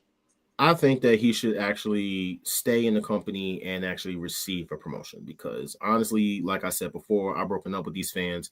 These fans are very toxic. And for them to be throwing coins, like who the hell throws quarters? Like, we're in a recession coming up. And I know y'all in Mexico, so I know y'all poor. You ain't going to sit up here and try to tell me. That's racist as hell. You ain't going to sit here and try to tell me that y'all don't need those coins. So you send them to throwing away your food for your rice and everything. So you can sit there and like boo this man. Well, you know that you need that. Final countdown. Yeah, we got the crowd waiting every Thursday 7:30-ish. And the show. I'm just saying. That's racist. I'm just saying, y'all almost got me into my rant. Now, here's the thing: as far as Alberto Patron goes, Del Rio Patron, whatever, he has had a lot of issues before. Then I think a lot of people gives a stigma to him because of the whole situation with him and Saraya. However, I'm standing with him on this one. Fuck them fans. Fucking fans. He's wilding tonight. AEW has filed to keep Ryan Nemeth's talent contract sealed, arguing that making the terms public will cause irreparable harm to their business by exposing them to competitors. In addition, AEW has requested that a federal court in Florida rule that Nemeth's lawsuit in California's Superior Court be moved to arbitration. Nemeth's lawsuit includes claims of breach of contract, international interference, and allegation that CM Punk assaulted him, among other accusations. Who? Let me tell you something. Ryan is not playing with AEW. He's not playing with them. Ryan, respectfully, shut the fuck up. Yeah.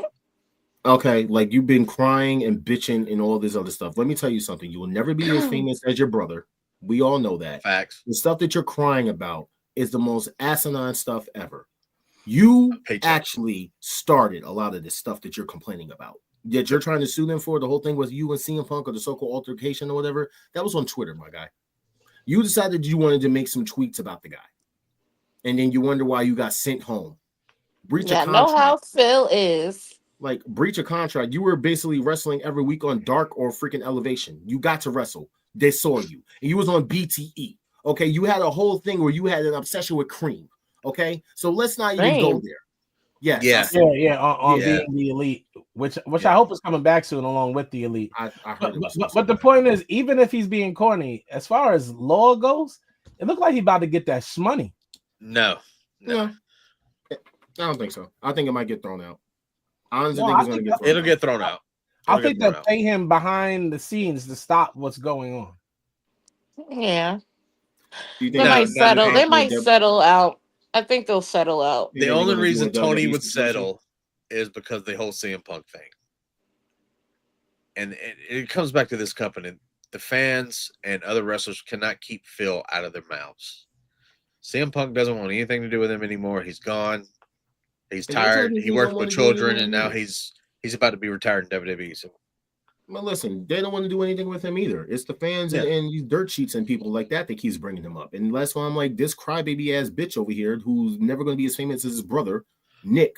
Ryan, I'm sorry, because I can't figure out. Well, wait, I'm sorry. Nick is the most famous brother. You're no one. The fact is, Hollywood Hunk, as your trademark name was, you were nobody. You were put on a position, you know what I'm saying? You was on TV. You was basically promoted as one of their guys when they first came out. You know what I'm saying? I think he's gonna get that shmoney. I mean, he's gonna get something. Well, he'll get $50,000. No, he's gonna get way more than that. Nah, please. Please.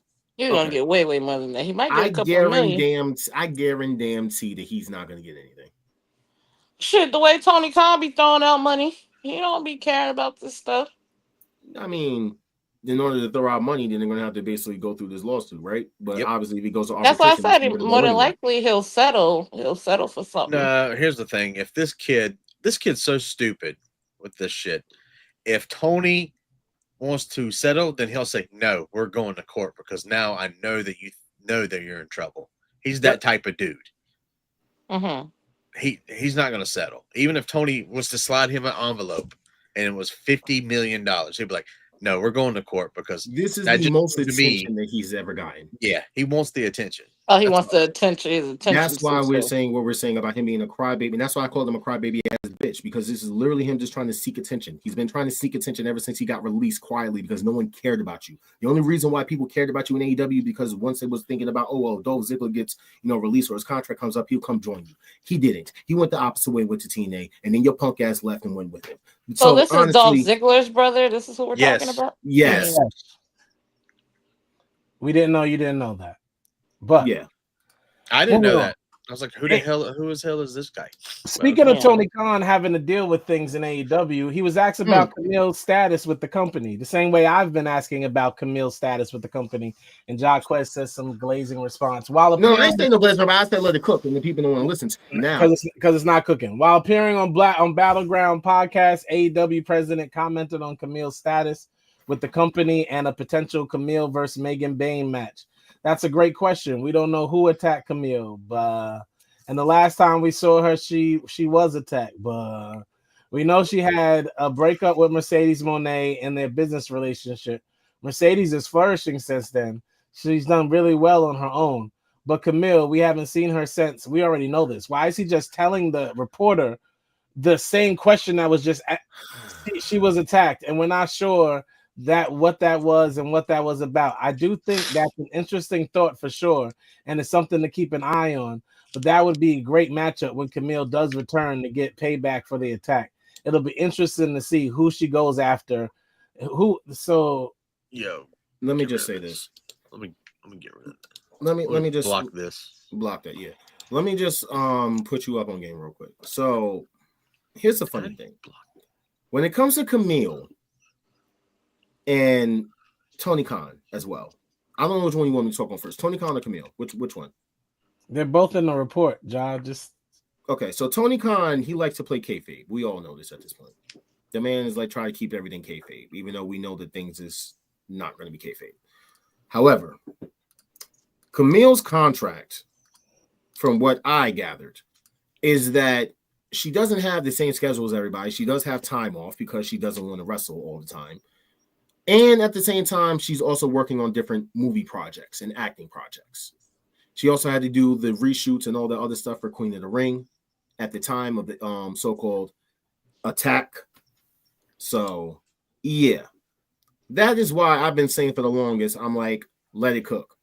I've been saying there's more than likely that Camille could honestly possibly be the person to dethrone Mercedes.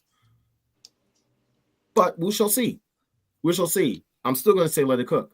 Even if it's not Mercedes, here's a news flash. What if it's Megan Bain? I wouldn't mind seeing Megan Bain versus Camille. I wouldn't mind seeing Mercedes versus Camille. All I'm saying is that let it cook. Let it cook. Let it cook. Yeah. It's stale. To Kingston, Homicide's legacy is undeniable. He had an entire interview. If you want to go read it, you should. Him and Homicide have been in tag team champions together and different things and promotions. He said he's among the legends of wrestling. He said, I watch all his matches just as much as I watch Terry Funk, just as much as I watch Kawada and Kabushi and Tao and Musawa and the Three Musketeers of New Japan and so on. I can go on forever. Homicide is always up there, so enjoy it, respect it. Closing his tribute with a nod to their shared love for Terry Funk, Kingston playfully hinted that retirement may not be permanent. Happy retirement. Look, we both love Terry Funk, so that retirement is not real. But for now, happy retirement and thank you from everybody. Thank you. Homicide is wrestling his last match tonight, maybe at this moment. So salute to him. Him and Eddie Kingston were close, and I felt it fitting to say something about it. Listen, shout out to him. He actually commented on our page on IG, for the other video. But who are you saying stay retired? Who? You talking about Homicide? Eddie Kingston's not retired. Oh, Homicide. We just said Homicide. This guy. Oh, okay. I'm trying to make sure that he's because he likes to call Eddie Kingston a bum. See? Here we go. Mm-hmm. IWC rage. Here it comes. Mm-hmm. Don't talk about Homicide. All right, legend. Something that Jungle Boy Jack Perry could never be. Excuse me? I didn't even say. I'm not buying into it because you already made my show longer. The UFC will reportedly do everything. The UFC will reportedly do everything in their power to get a Netflix deal once their contract with ESPN expires at the end of the year. Of course you will, because TKO and Netflix are bosom buddies now. Mm-hmm. UFC on Netflix. Are we buying it? Are we going to get that next year? Is that what's going to happen? I don't. Oh, we're going to have to pay for their pay-per-views? Probably not. The price of Netflix will probably just go up again. That's what I'm thinking. The price of Netflix will just rise. Sorry. Andrade El Idolo is waiting. I don't know what he's waiting for. His divorce papers. I was about to say on what? Is he waiting on his divorce papers? No, him and Albert are going to go get a drink. Listen. Let me tell you something. Because I've seen a lot of people talking about he's finally realizing that the grass isn't greener on the other side and stuff. Look, at the end of the day, out of the IWC. Let's just be honest here. I think we've all admitted it at one point from the last time. It's no promotion's problem. This is all on Andrade why he can't get over. It is no one's fault but Andrade as to why he can't get over. Andrade was on TV last week, so I didn't understand the post. Yeah. I mean, everyone's like, he's on TV. He's done more than he's ever done in AEW. Yes, that Speed Run Championship was the greatest. You know what I'm saying? That was awesome. Andrade keep just getting matches with the same people over, and I don't see him wrestling nobody other than Carmelo Hayes and LA Knight. Who else he wrestled? Has he wrestled anybody else? No. No. Thank you, Ginger. No, he hasn't. Yeah, why don't they put him in NXT and just let him build from there? Because it just don't make no sense. Oh, that's disrespectful. Well, shit, he ain't doing nothing They're gonna else. pull a Tony Khan? That's crazy. Why not put him in NXT? He belongs there. So, He ain't doing nothing else. Dyer, formerly known as Baron Corbin, won a gold medal at the 2025 Pan Jiu-Jitsu Championships. Let's go, Bishop. I used to like Baron Corbin. I liked him. He was cool to me. I love when wrestlers can fight in real life. It gives me a newfound respect. Hey, that goes for more than one. Because there was a couple. Alberto, Punk, their MMA career wasn't that great. Yeah, they can't fight in real life. That's my CM Punk's number one on that one. So he definitely can't fight in real life. Carl Anderson and Luke Gallows are evidently coming back June 7th to face the Road Warriors. The Powers of Pain. The Powers of Pain. The Timu Animal. No, the Timu Animal and Hawk. Stop, both of you. Both of you, get out my face.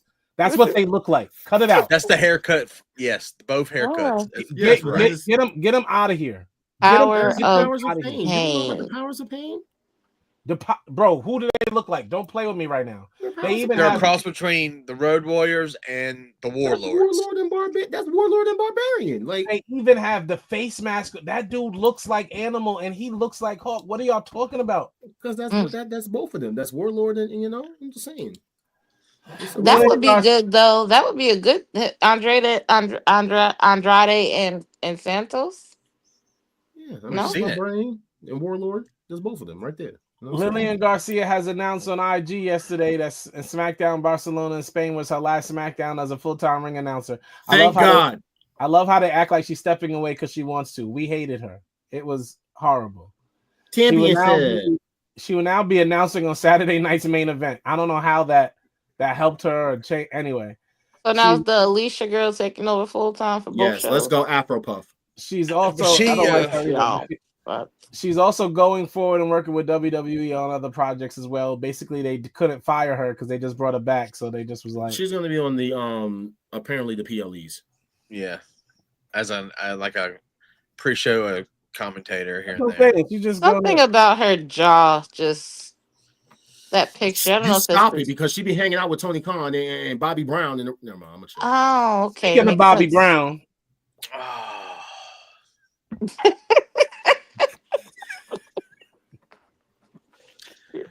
And on that note, here's a picture of where did you go, Dan? Of Jerry the King.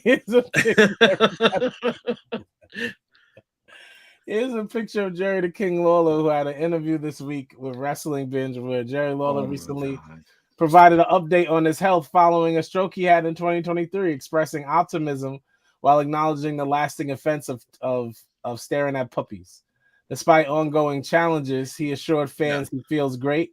He feels good, except his knees are a little bit under the weather.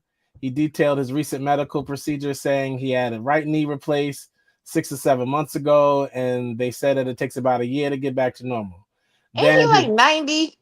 He's about 80. His wife is poisoning him. Then his left knee needs to be replaced, but he's going to wait a little while for that. While his overall well-being is strong, 75. The stroke, almost 80. The stroke's impact remains a daily struggle. That's something that he hears constantly every day. The effects of the stroke are always there. For a 75-year-old, it has to be tough. His whole right side of his body is damaged. He can't really write too well. He can't draw worth a darn. He can't sign an autograph, but he can still sign autographs. Thank goodness, he said. Despite these lingering challenges, Lawler maintains a positive outlook, emphasizing that beyond these physical limitations, other than that, he feels fine. He's resilient, and continued engagement with fans highlights the demonstration and also the fact that he needs money to move forward after the stroke. So, he needs some money, huh? He still has to show up to the fan things, because he got to get them checks. He better do like everybody else and do a GoFundMe account. He so while be going places. So while we made subtle jokes, of course, we hope that Jerry Lawler stays in good health. And there's one health story, but even my favorite health story of the week is this man, Chris Bay. This man, Chris Bay, had his first interview back since recovering from something that he thought was going to take him out of here. And we are so glad to see him. And here's how that interview went real quick. Very important. Chris Bay recently opened up about his uncertain future in wrestling following a devastating injury that initially left him unable to move from the neck down. Reflecting on the immediate aftermath, he admitted the day after day one, the day after the surgery, he was content and understanding that his career was over. He didn't see a world where he could come back to wrestle. He described the overwhelming experience of receiving an outpouring of support while feeling completely immobilized. He said, I was laying there, couldn't move, anything from the neck down. It felt like I had passed away because there was all this love for him online. They say you get your flowers when you're gone. Bay recalled the emotional weight of seeing tribute videos, messages from unexpected people, and an overall sense of closure. There's all this love from me online that everyone's telling me about, and everyone's calling me and having people reach out to me who I've never in my wildest dreams imagined would reach out to me. They're making video packages about me. It was like I was watching and spectating my life, and my life is now over. And wrestling is my life. It was my life. It is my life. It still consumes me. At that moment, he believed his time in wrestling was truly done, and his priorities began to shift. In that moment, I was okay. Wrestling is over. I want to one day have a family. I want to be able to one day stand and run and play with my kids one day. Family was something I never thought about in my early 20s, but in my late 20s, now being 29, it is very important to me. It's something I want badly, not now, but one day. And the thought of never being able to achieve that broke me. That broke me, and that drove me more than anything. Yeah. And this is what we keep saying. Wrestling isn't everything, man. This man's whole perspective changed. He was like, man, I want a family. And I feel him on that. I feel him on that. Respect. So salute to Chris Bay for recovering from something that literally paralyzed him from the neck down. The man was completely paralyzed. And we're just glad to see him moving again, walking again, still with us. God bless you, Chris, man. You were a great wrestler. And if by chance you never wrestle again, you still were a great wrestler. Yes. And don't forget that. I've been a fan of that man for a very long time. I've watched a lot of his matches in TNA, and honestly, bro, as soon as he even got announced that he joined Bullet Club, I was ecstatic for him. Big fan of his, and honestly, bro, I'm gonna tell you the same thing I always say. Damn the wrestling. I'm glad that you are alive, and I'm hoping that you can have a good quality of life. If you do come back, it'll be great. However, what I'm saying, the career that you have had, man, respect. All right. I'm just glad that he's starting to be moving, and it's a scary thing. It was scary. You know what I'm saying? Like, for the fact that the entire industry came together, and his event, I'm not sure the event happened yet, but the benefit event for him, it has wrestlers from all across the board, from WWE, AEW, MLW, NWA, what you name it or whatever. They're all coming together for this benefit. So shout out to him, man. Shout out to you, Chris. MVP says one of the biggest regrets he has had in his career was not slapping a high-level executive of a former pro wrestling company he used to work for. Let's just say in my career, I've only had one regret. There's one individual, an executive for a wrestling company, that I wish I would have slapped the ish out of when I wanted to. You know who I want to say. I just don't know if it would be the best thing for me to say right now. I never got the chance. I'll leave it at that. It's not hard to figure out. Is he talking Are you ready? He's talking about Triple H or Vince? Triple H? Yes. Yes, he hates Triple H. He hates all of that. It's Triple H, bro. It's Paul Levesque, the AKA the guy that doesn't see color. Yeah, it's him. Willis Wheeler thinks it's P.S. Hayes. No, the reason why I'm gonna tell you Triple H is because Triple H is the one that didn't want to do anything with the Hurt business. Yeah. He said that story was dead in the water and no one was interested. Yep. Well, that's not Speaking true. about I don't something agree else, with no one is interested. No, move on. No, I'm not doing this. I don't even I'm not care. doing. I would delete it. Goldberg mentioned Gunther because he's supposed to have his last match this year, and he's saying he's just waiting for the phone call so he can get back. He better in hit the gym. Anybody excited to see Goldberg wrestle Gunther? First off, can we read this? One potential opponent Goldberg mentioned is the Intercontinental Champion Gunther. Yeah. Oh, that's just poor writing because he just had this interview on the air. Maybe he said that. Maybe that's what he said. I'm deleting. That's a slap in the face. Next, he just had that interview. So Kamala is being discussed. Excuse me, wrong one. So Kamala is being discussed internally for a potential WWE Hall of Fame induction this year. Yes.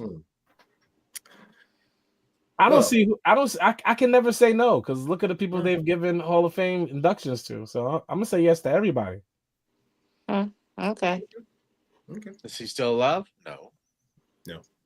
Where's Demolition gonna go in? Yep. I thought they were going in. Nope. I don't know what happened with them. Story time, Bianca said. Monday Night Raw plot. You don't need to win the Royal Rumble. You don't need to win the Elimination Chamber. Heck, you don't even need to be a champion. You just need to be Rhea Ripley. Got it. That sounds crazy to y'all? I work hard just to keep working harder 2 times as hard, but I guess I'm just a little hater. Slowly crashing out. Kayfabe but not kayfabe. Kayfabe but not kayfabe. Not kayfabe. I love Rhea Ripley, but kayfabe because it seems like everybody's crashing out all of a sudden. She's not wrong. This is too many facts for me to feel. If it is kayfabe, it's done in a not kayfabe manner because boy are these facts. These are facts. I mean, Triple H. You think it's an actual shoot, huh? Triple H doesn't see color. That's all I'm going to say. Because I mean, when I talked about this months ago, I talked about this same situation months ago when it comes to Rhea Ripley and the whole Bianca thing. So hey, it is what it is. I'm leaving it alone. Speaking about WWE, they are doing their Clash in Paris dates during the same time that another company is also in the area. Yeah, AEW, Forbidden Door. Yep. Same day. Which is smart because AEW is having events in Vegas during WrestleMania. Stop it. What are we talking about? Stop. AEW talent is in Vegas during WrestleMania. For other shows. Stop it. It doesn't matter. That's a big weekend. That's where you go. You go where the money is. Stop it. And then they have one on my birthday, of course. You don't care about your birthday. Stop it. I do. I care about my birthday. Mind you, I have to give y'all invites to my barbecue for my birthday too. Oh, I thought I was about to say you going to Paris. I'll come to the barbecue. Yeah, no. You didn't cook a burger, so why would I want to come? Never mind. My uncle is cooking on the grill. Okay. Let's get into our weekly show highlights. We can get out of here since Ja has dragged life. Thank you, Ja. Yo. We know about to do this because I kept saying let's go, and you're the one who put all these slides here. You ain't have all these slides for the past I don't know how many weeks, but now that I'm here, you want to do this. Okay, bet. I said it was a big wrestling news week in the beginning of the show. Cap, you trolling me. I obviously said it in the pre-show. Do we not remember Ja having 3 conniptions tonight? Corey Graves is on Raw. Salute to Corey Graves for being there on Monday afternoon. John Cena came out. He said a lot, so we got to touch on a few things. We're getting flagged. John Cena says for the last 25 years he's been in an abusive relationship with the fans bullying him.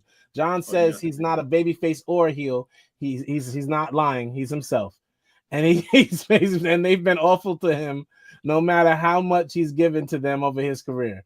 And the fans should be ashamed of themselves because all they do is take and take. John says the fans will no longer get anything from him because they deserve nothing, and wants the fans to look themselves in the mirror and see the awful people they've become. John says the fans have always tried to steal his moments, made him the butt of an invisible joke, and used him for their pathetic failures in life. John said he's breaking up with the fans, and the fans don't matter to him anymore. John said, each of you, even that little kid there, are a toxic, dysfunctional relationship. Wait. Let me tell you what he really mad about. He wasn't mad until them comments about his ball spot started surfacing up on the internet. First off, can we talk about how diabolical? Yeah, that shit was hilarious. I was dying. Dude. It looks like they just focused on the one kid who's wearing the exact same outfit, which he is. And he was in the front row, and that kid just like, what did I do? Yeah, he killed that kid. For him. The kid was cheering for him before they went on and showed him. Then when they showed him, he was just Yeah. Well, you know how bad that is, though. I don't agree with that. That wasn't cool. Take this down. Them kids. Have you not seen the crash out videos online of people going crazy over that? So that wasn't nice to do that. That kid is probably scarred for the rest of his life. Them kids. Okay. Them kids. Okay. Hustle, loyalty, and F them kids. Okay. That's what we standing on. All right. I'm John Cena. And here's the funny thing. This be a funny thing. You know, they said the best part of you is, turned up to 10. This is John Cena. This is the real him. Cody Rhodes then confronted the real John Cena and says he's disappointed at John, who he has to face at WrestleMania 41. Cody says that he will easily finish and retire this John Cena at WrestleMania in the hopes that John can be the real John Cena and not this whiny bitch. Thank you. Mic drop. John Cena just stood there, dropped his mic, literally threw it really at the ground, and left the ring. Because this version of John Cena getting to be himself is working for him. Like that, by the way. Good job, John Cena. Jey Uso defeats Austin Theory in short order. Afterwards, Usos jumped by Gunther. Jey fights him off to hold up the championship. So the same thing they've been doing, but this time Jey got the upper hand. Salute to Jey for getting the upper hand for the first week in a million. He got the upper hand. He held the belt up. We're not gonna talk about. You're not bypassing it. You're not bypassing it, bro. No, we're not. I'm not talking about the botch. Why do y'all? No, we're not about to do this, bro. Come on, man. You see what I'm saying? You want to talk about things that don't matter. What does the botch matter? What does it matter? When I talk about Nia Jax's botches, it matters when we have to. No, you talk about Nia Jackson's botches. Here's the funny thing: this same video that was on YouTube now has like the most dislikes for some strange reason. Why aren't we talking about the fact that apparently, I guess the IWC or whatever, 66K last time I checked, or was it 70K? Willis Wheeler obviously doesn't like WWE. You've been watching too much Heels for Life. Shout out to everybody at Heels for Life. No, yes. I love them, but we all know that they're anti WWE. So tell Chris I said it. Wow. Oh God. You know what? All right, I'll bring him on next week just for you, just so y'all can talk. Jesus, that's gonna be fun. If he comes on, guess who else coming on? Oh, that's I'm gonna bring Dark Kent. Yeah, that's right. That's all right. Bet. So we're gonna have the original 4 next week. It'll be me, All-Star, Dark Kent, and Chris. I'll be in the back producing. Y'all good? Right. I'm coming on. What you mean? You're not welcome. All right, we already we got the male version of you that's gonna be on the show. All right, so it's Women's History Month, so I don't care what you talk about. Not this time. Yes, this time. We'll fast forward. Hard pause. Listen, I'm not talking about the botch because Karrion Kross was in the back talking to Dominic. Yes. Karrion Kross was in the back talking to everybody. Because Dirty Dom tells Finn Balor he thinks they should invite Penta to join the Judgment Day. Finn gets upset and says that Dom has shown that he is a snake. But then they hugged. That was the wrong picture. Anyway, they hugged actually that night. And who do we think is turning? Is Dom turning heel or is Finn turning heel? Dom. Well, Dom's already heel, so it's like who's turning on who? Dom's gonna turn. I am gonna tell you right now. I think that's gonna be Finn, and we already know that Finn is probably boinking Liv Morgan. So yeah, yes, along with Dom, but still, that's another thing. Liv Morgan is technically the Saraya of the WWE right now. I'm just saying, he still took a shot at Saraya. Penta and Ludwig have another. I know. I'm like Brad Maddox. I would take shots at never mind. Penta and Ludwig had another banger. I don't care what y'all always want to shot at the belt, buddy. Yeah, they do good together. They keep having bangers. Why did he call out Okada though? Who called him out? Why did Penta call out Okada? How did he call out Okada?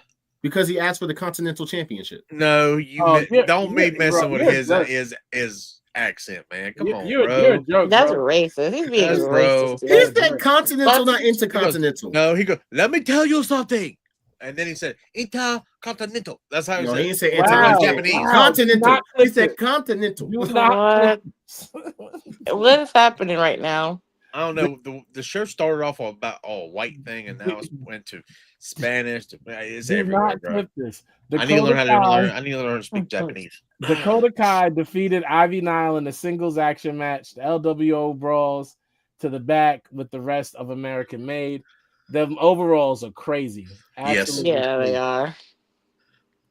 It's giving real red, The contract signing between Io and Bianca Belair went swimmingly until Rhea Ripley made her way to What the was it? ring, Was it attacking WrestleMania both 20? Sky and Belair. She then signed her name on a contract that didn't have her name. So I don't know what that meant. What WrestleMania was that? 20? No, it was the Forgotten Mania. It was the Forgotten. Okay, yeah. Shawn Michaels, yeah. She signed her name on a contract that didn't have her name. And now it's a legal binding contract. It's a legal binding contract.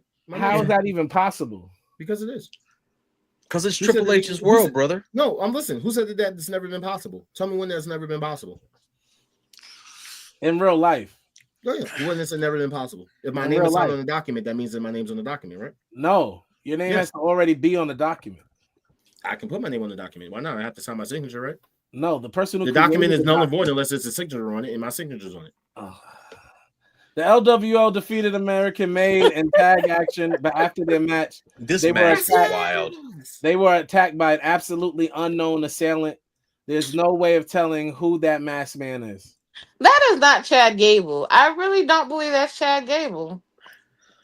That's Eric Angle. Why don't you think that's Chad Gable? I just don't. Something's just telling me that's not Chad Gable. It's somebody else, bro. This is his brother. It's like Elias. What's his name? Yeah. This is his brother Eric. I'm telling you. No. Watch. That's not going to be Chad. That's going to be somebody. That is Chad Gable. That is not Chad Gable. Just mark my words. That's not Chad Gable, bro. All right. So it's Hulk Hogan. No, it's definitely not Hulk Hogan. It's definitely Chad Gable. Braun Breaker defeats Finn Balor, retaining his Continental Championship, as Josh said. After the Judgment Day jumps Braun until Penta makes the save. As Raw goes off air, Braun and Penta have a stare down. Boo. Nah. Next.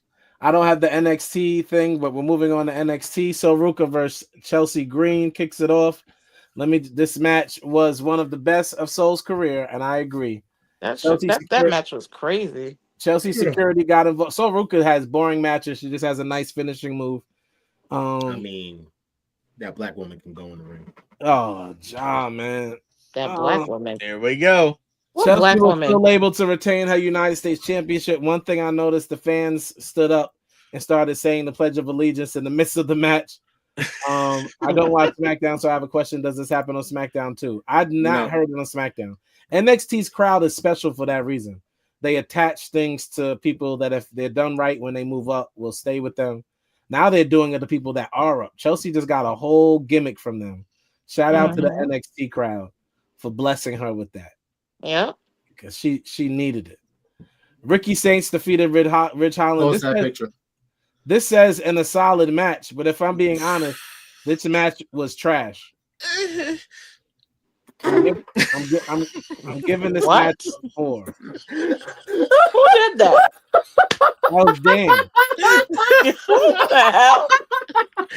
Look at Ricky's face. Yo, bro. Yo, don't do that no more. Go ahead. I'm sorry. I'll stop. No, you're good. So Stephanie Valcor comes out saying she's ready to get the ball rolling, and the first person to look her in the eye must stand in front of her and will be the first challenger.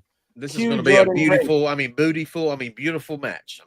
Cue Jordan Grace, as she calls Valcor a trailblazer and begins making her way to the ring. Jada Parker comes out and beats Jordan Grace up. Get out of here. Then lets her know it don't work like that. She claims she's next in line. She tells Stephanie to soak it in, holding both titles, soak in the spotlight, because she won't be holding them for long. She continues by recapping that Valcor said regarding looking her in her eyes. Jada says she's not waiting until Stand and Deliver. I've got a feeling that Grace won't let Jada win, which is exactly what's going to happen. Setting up a triple threat at Stand and Deliver. I also agree. Now, does Jada Parker win at Stand and Deliver? That's the question. Well, for what No, belt they're is not it? taking. They're not taking the championship. Which one? The main one. She's not going for the North American Championship. Yeah. So now they get to pick and choose which belt they want if they win. Well, no, you have to watch NXT. Let's go to the next thing. Yep. So the Shield and Retribution's love child attacks Tony D'Angelo backstage while the family is facing the Twilight wannabe faction. I really need answers because you don't know their name. Who are they? Oh, you didn't see? There's a video that they did right after. No, they're called Dark State. Wait, on NXT or they did this after NXT?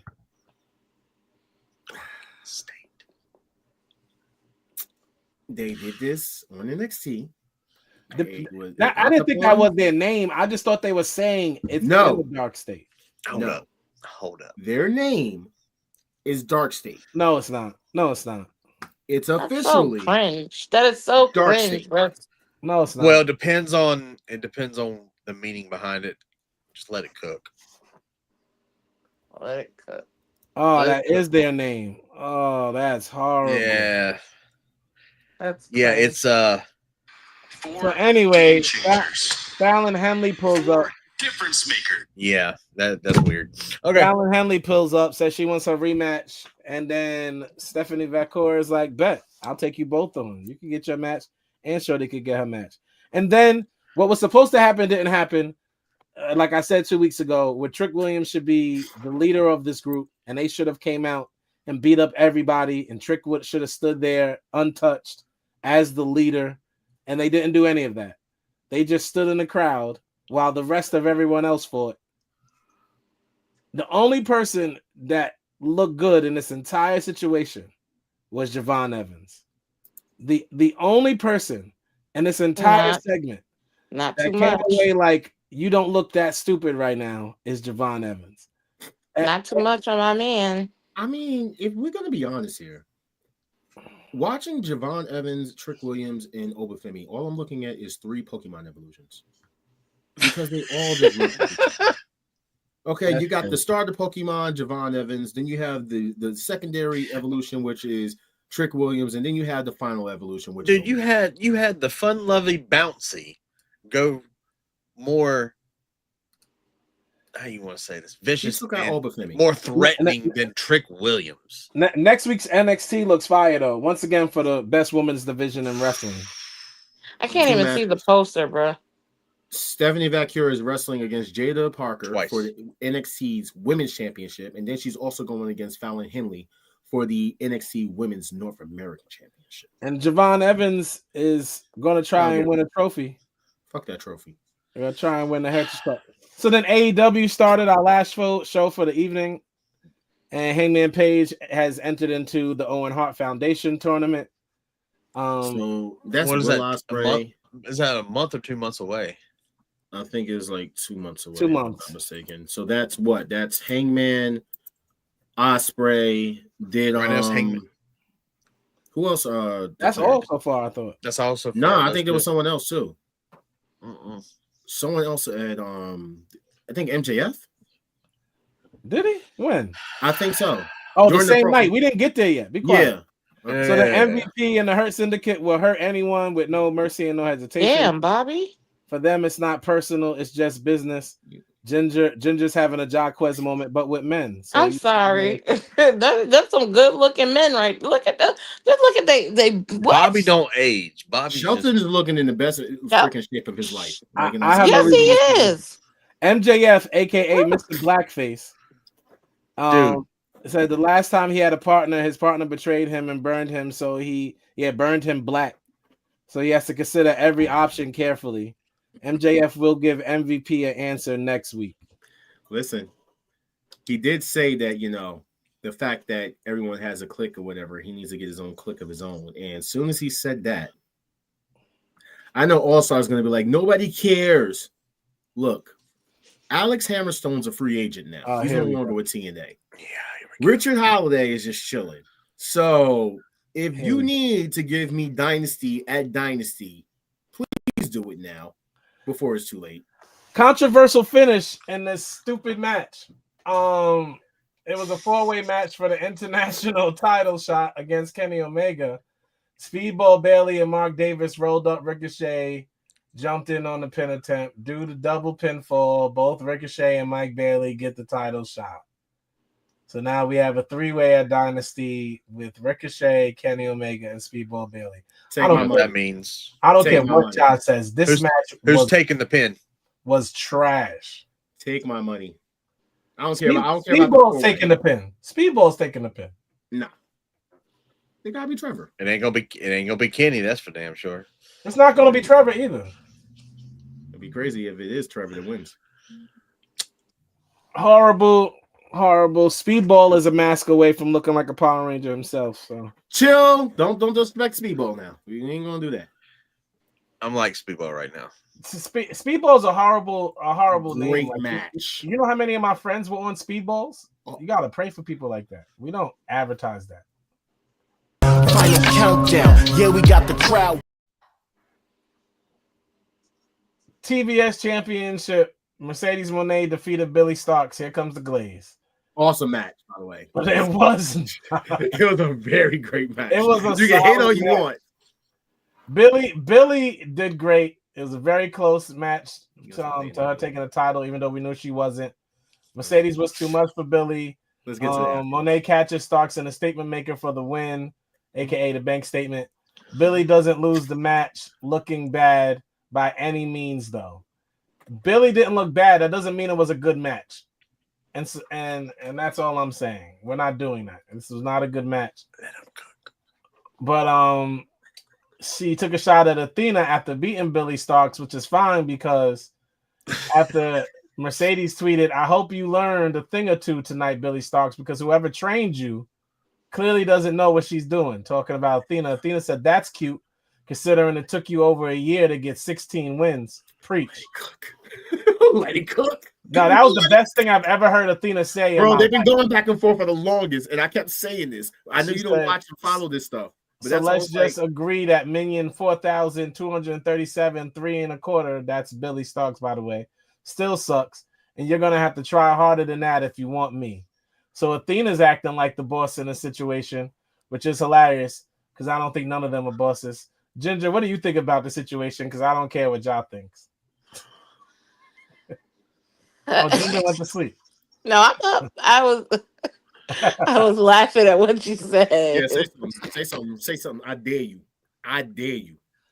Well, say something about. Yeah. Oh, my bad. What? Why did I? You know what? Go Say Athena. something. Go Athena. Okay. You go, girl. You rooting for Athena? This might be the first time in my life I'm rooting for Athena too. Yeah, I'm going with Athena on this. Wow. Damn, that's me and you for Mercedes then? No, I'm not doing that. Let's go. So let's just agree Minion 4002373 Let's go, Job. Sorry, bro. All I'm gonna say is that I've been saying for the longest, let it cook. Now, here's the one thing I am gonna sit there and say. Let's go, Tony Khan, for the love of God, put down the coke. No. Do not put this match on Dynasty. Save this match for All in Texas. Yes. Save this match. Yes. For All in Texas. You're not telling no them. matter what. Yes. No. Because I have a feeling that it would possibly end up getting put onto something. That's why I'm like, save this match specifically for All in Texas. They're going to save it for Texas because Athena's from there and she gets to beat her. The match that might happen on Dynasty is Billy versus Athena and Billy beating Athena. That might happen at Dynasty. I would say Mercedes versus Billy again. And then I think we're gonna get Billy Athena and Billy. Willis, you want strike two, Willis? I think Billy beats Athena. He's absolutely bugging right now. Yeah. He's absolutely absolutely jumping out the window. Don't sit there and talk about Billy's beating Athena because everyone's been talking about beating Athena and they have not beat the goddess. Billy is. Billy's beating Athena and then Athena will beat Mercedes. Get out of here. Just bye. For what? Bye. A belt or just to beat her? For a belt. Oh, I'm gonna watch a couple of Athena's fights tonight. I think I'm gonna sit and watch like 5. You know what? For the first time in 4 years, I might join you. I might watch an Athena match tonight. Yeah, I think I'm gonna watch one tonight.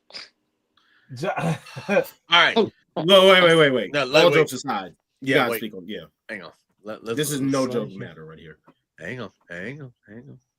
What are you looking for?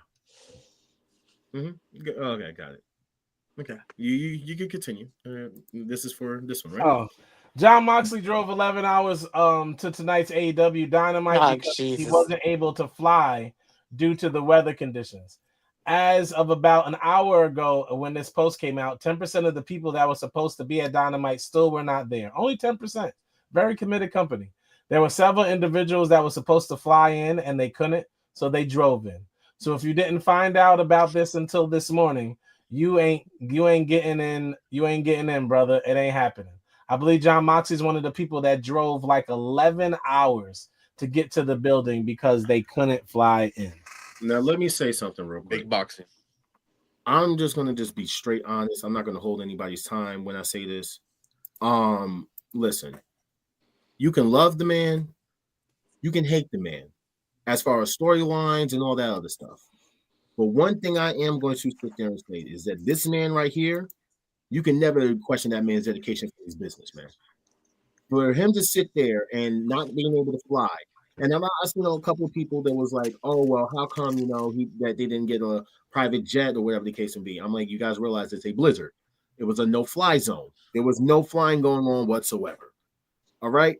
So the matter that this man could have been flown or wherever, or he could have been flown somewhere close by. It's not happening. This man decided to drive upon himself to drive 11 hours.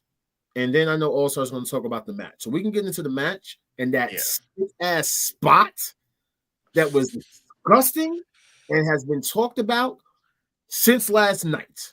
So the most important thing is because of this blizzard and thing, people like John Moxley, we were blessed with matches like this last night, which was the best match of the night, by the way. With the storm shifting and matches and stuff moving around, we ended up getting the AR Fox versus Will Ospreay, and they absolutely cooked. Fox missed a 450 splash. Ospreay moves out the way to secure the hidden blade for the victory. The match was absolutely fire. Thank you, Blizzard. Thank you, Blizzard. That best match of the night. Now, going to the match that John's talking about, that I thought was a horrendous match. I'm gonna say at the gate. Look, horrendous. I thought this was rubber. I thought these were rubber. Yeah, when there's a video that's on our Instagram that I'm going to share to Facebook. Crazy spot.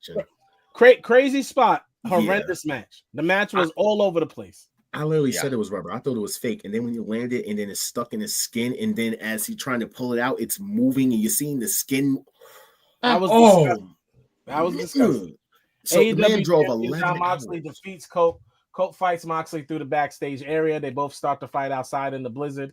They come out to ringside where we get tables, chairs, and then an actual spiked bat. Cope slams Moxley down onto the spiked bat, which stays embedded in Moxley's back. Death Riders try to attack and help Moxley, but FTR and Willow save the day. Nick Wayne and Kip Sabian. See all these people's names I'm saying? I can't stand when AEW does this. And I've been that way from the beginning. From the MJF stuff, I have. I hate when there's 100 people in the match. He doesn't like even 100 people on the flyers. It's ridiculous. Nick Wayne and Kip Sabian take down Cope on behalf of Christian Cage. Moxley secures the win. Swerve versus Moxley for the world title match is confirmed for Dynasty. As Cope gets back up, Dax Harwood walks out on Cash, Cope, and Willow. Dax has had enough. Well, that's what I was trying to sit there because everyone was like, "Oh, they're trying to break up FTR." I'm like, "Bro, you guys don't watch Collision." On Collision, they've been teasing the fact that these people are going heel. If you did not see the match that they had with the tag team match, who was it? Kyle O'Reilly and Roderick that reached out with the handshake and they just walked away? Yep. Mm-hmm. Let it cook, bro. Watch. This is why we say for people to watch these certain things because you're going to learn. You know what I'm saying? Like, you will learn. That way you will have to sit there and say, well, it doesn't make sense. Or they're just doing this. No, watch these things. And it's available to you. So you can stop complaining. I ain't going to tell you watch all the time. You watch if you think it's interesting. It's okay if you don't like a specific thing at a specific time. Yeah, but see, moments like this, also, this is what you got to think. Moments like this will get someone who doesn't watch that program, like, you got to see this, and they'll go watch it, and they'll get so interested, and then they become a fan. That's true. To end the night, Megan Bain defeated Chris Statlander. Timeless Tony Storm is out on commentary doing the most. Tony Storm was doing the most. I'm not worried. This is a very physical match between two of the strongest women in the company. Megan rolls up Stat for the victory. A roll-up win was absolutely atrocious to me. I'm sorry. should not have happened in the strongest woman in the company match. After the match, Toni Storm tapes up her fist and gets in the ring where Storm and Bane fight. Security runs in to try and break it up. Toni Storm says that her and Megan shall have a date at Dynasty, along with a bunch of other things that I would never say ever in life or this show. Timeless Tone says she had her back broken daily. Mm-hmm. She's not afraid of any Bane. She has her back broken every day. She literally said you're one big bitch. Yeah. Yo, whoever wrote her promo, or if she came out with, I think it's her at this point. She says she's showing up with the strap after a bunch of other things that yeah. were just out of control. Oh no, this woman's cooking. No, this woman ain't cooking. She's serving. Toni Storm, you were still the MVP for me. Yes. And of female wrestlers and AEW. Congratulations. I am a major fan of all Toni Storm is cooking at the present moment. No question about it. We have now reached our final thoughts for the night. Thank you everybody for joining us. Thank you everybody for joining us. It was a fun show. John's back. Oh yeah, blame me because you want to put up 1,000,001 slides and stuff. So yeah. My final thoughts. I am the Hoodie Heel, John Cena. Like I said, this is my last show. I am breaking up with these guys. I'm going to start my own show, which is going to be titled I Have a Question. Coming up soon. You know what I'm saying? Where you have me and I'll be there all the time. Basically showing you guys different things. You know what I'm saying? Because this is me. And it's me because it's me. And because I want to show myself, I'm just going to kick everybody off the show. Because, my show is coming up soon. I have a question, and I'm going to ask you guys some questions. All right? As far as everybody else goes, you know what I'm saying? We'll go back to that. But yes, this is the WOLFPACK Wrestling Podcast. I am glad to be back. I have been gone for a while. And all jokes aside, I just want to say I love all you guys. I appreciate everybody that has reached out to me, even though I have not responded to a lot of people. I've not been in the mental capacity to actually talk to people. I'm starting to get back to that. You know what I'm saying? So shout out to all y'all who has checked on me, periodically. I do want to sit here and say, from the bottom of my heart, shout out to this guy here. Because for the past couple of weeks, this man has held it down. I want to give him his flowers. He has, I know I pop up, you know what I'm saying? I know I get on his nerves because I'll be popping up randomly and I'll sit here, you know what I'm saying? I'll be like, I'm not on the show today, but then I'll pop up and just still do something, whatever. And there's been times where I would kind of send him stuff where I already know he's going to do the show and kind of micromanage a lot of stuff. But however, this guy right here, bro, he deserves his flowers. This man is one of the hardest working individuals that I've ever met. I love this man. I am proud of this man for everything he has accomplished and is accomplishing even now. Okay, I cannot wait till his show comes out. You know what I'm saying? Thank you for holding it down. I know next week you're putting me back on to basically produce a show. But he will still be here, but I will be producing. But yeah, unless I feel like, I don't want to produce, then Dan's going to produce because Dan, he deserves to produce one time. You know what I'm saying? We're going to have him produce a show one day. You know what I'm saying? And Ginger, fuck you. Anyway, so without that being said, I love you. Of course. I'm ready to do my last statements. Let me start by saying, Ja, I love you too, bro. We're glad that you're back. And with that said, man, didn't I tell y'all that he makes the show longer? I also turned his mic down, so he doesn't know how I did it. So we really can't hear him right now. Don't y'all hate that he made the show longer? We haven't went to 10 o'clock in 4 weeks. Week 5, 10 o'clock. It's crazy. Crazy. Everybody on the Fight show. me, nigga! Fight me! Fight me! Okay? Can you hear me now? Am I loud enough? Huh? Am I loud enough now? Ah! Let me know! Yeah, so man, I love y'all, man. Thank you everybody for tuning in to the WOLFPACK Wrestling Podcast. We appreciate y'all more than you know. Still amazing things to come. Shout out to Stop everybody. muting my mic, fool. I'm playing with you. everybody who was so active tonight. Shout out to Willis, man. Haven't heard from you in a while. Hope all is well. Niasia for tapping in. Kendale, that's my guy. Kimmy, we still miss you. Ginger, love you. Dan, love you, bro. Oh, love you, brother. Dan showed tons of love earlier today, and Jara said, "I love you too, bro." And I figured out how to control your microphone. So, yeah, we're gonna let Dan end it. Go ahead, Ginger. Okay, shout out to the Street Profits. Shout out to countdown. Yeah, we got the crowd waiting every Thursday.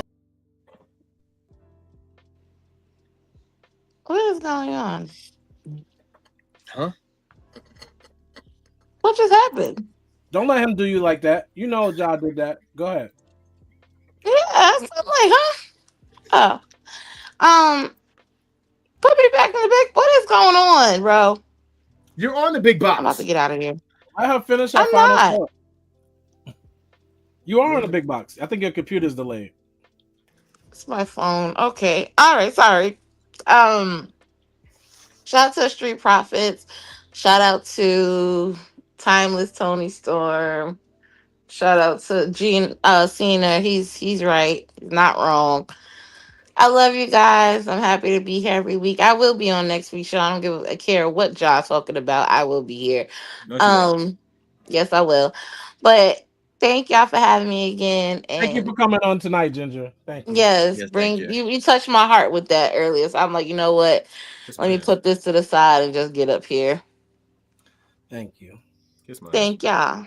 Dan, end the show, bro. Bring us home. So, do me a favor. Put up the graphic of all our shows. All right, guys. Coming soon to the Wolfpack Wrestling Podcast Network. We have every one of your favorite stars here tonight. Co-hosts will have their own show.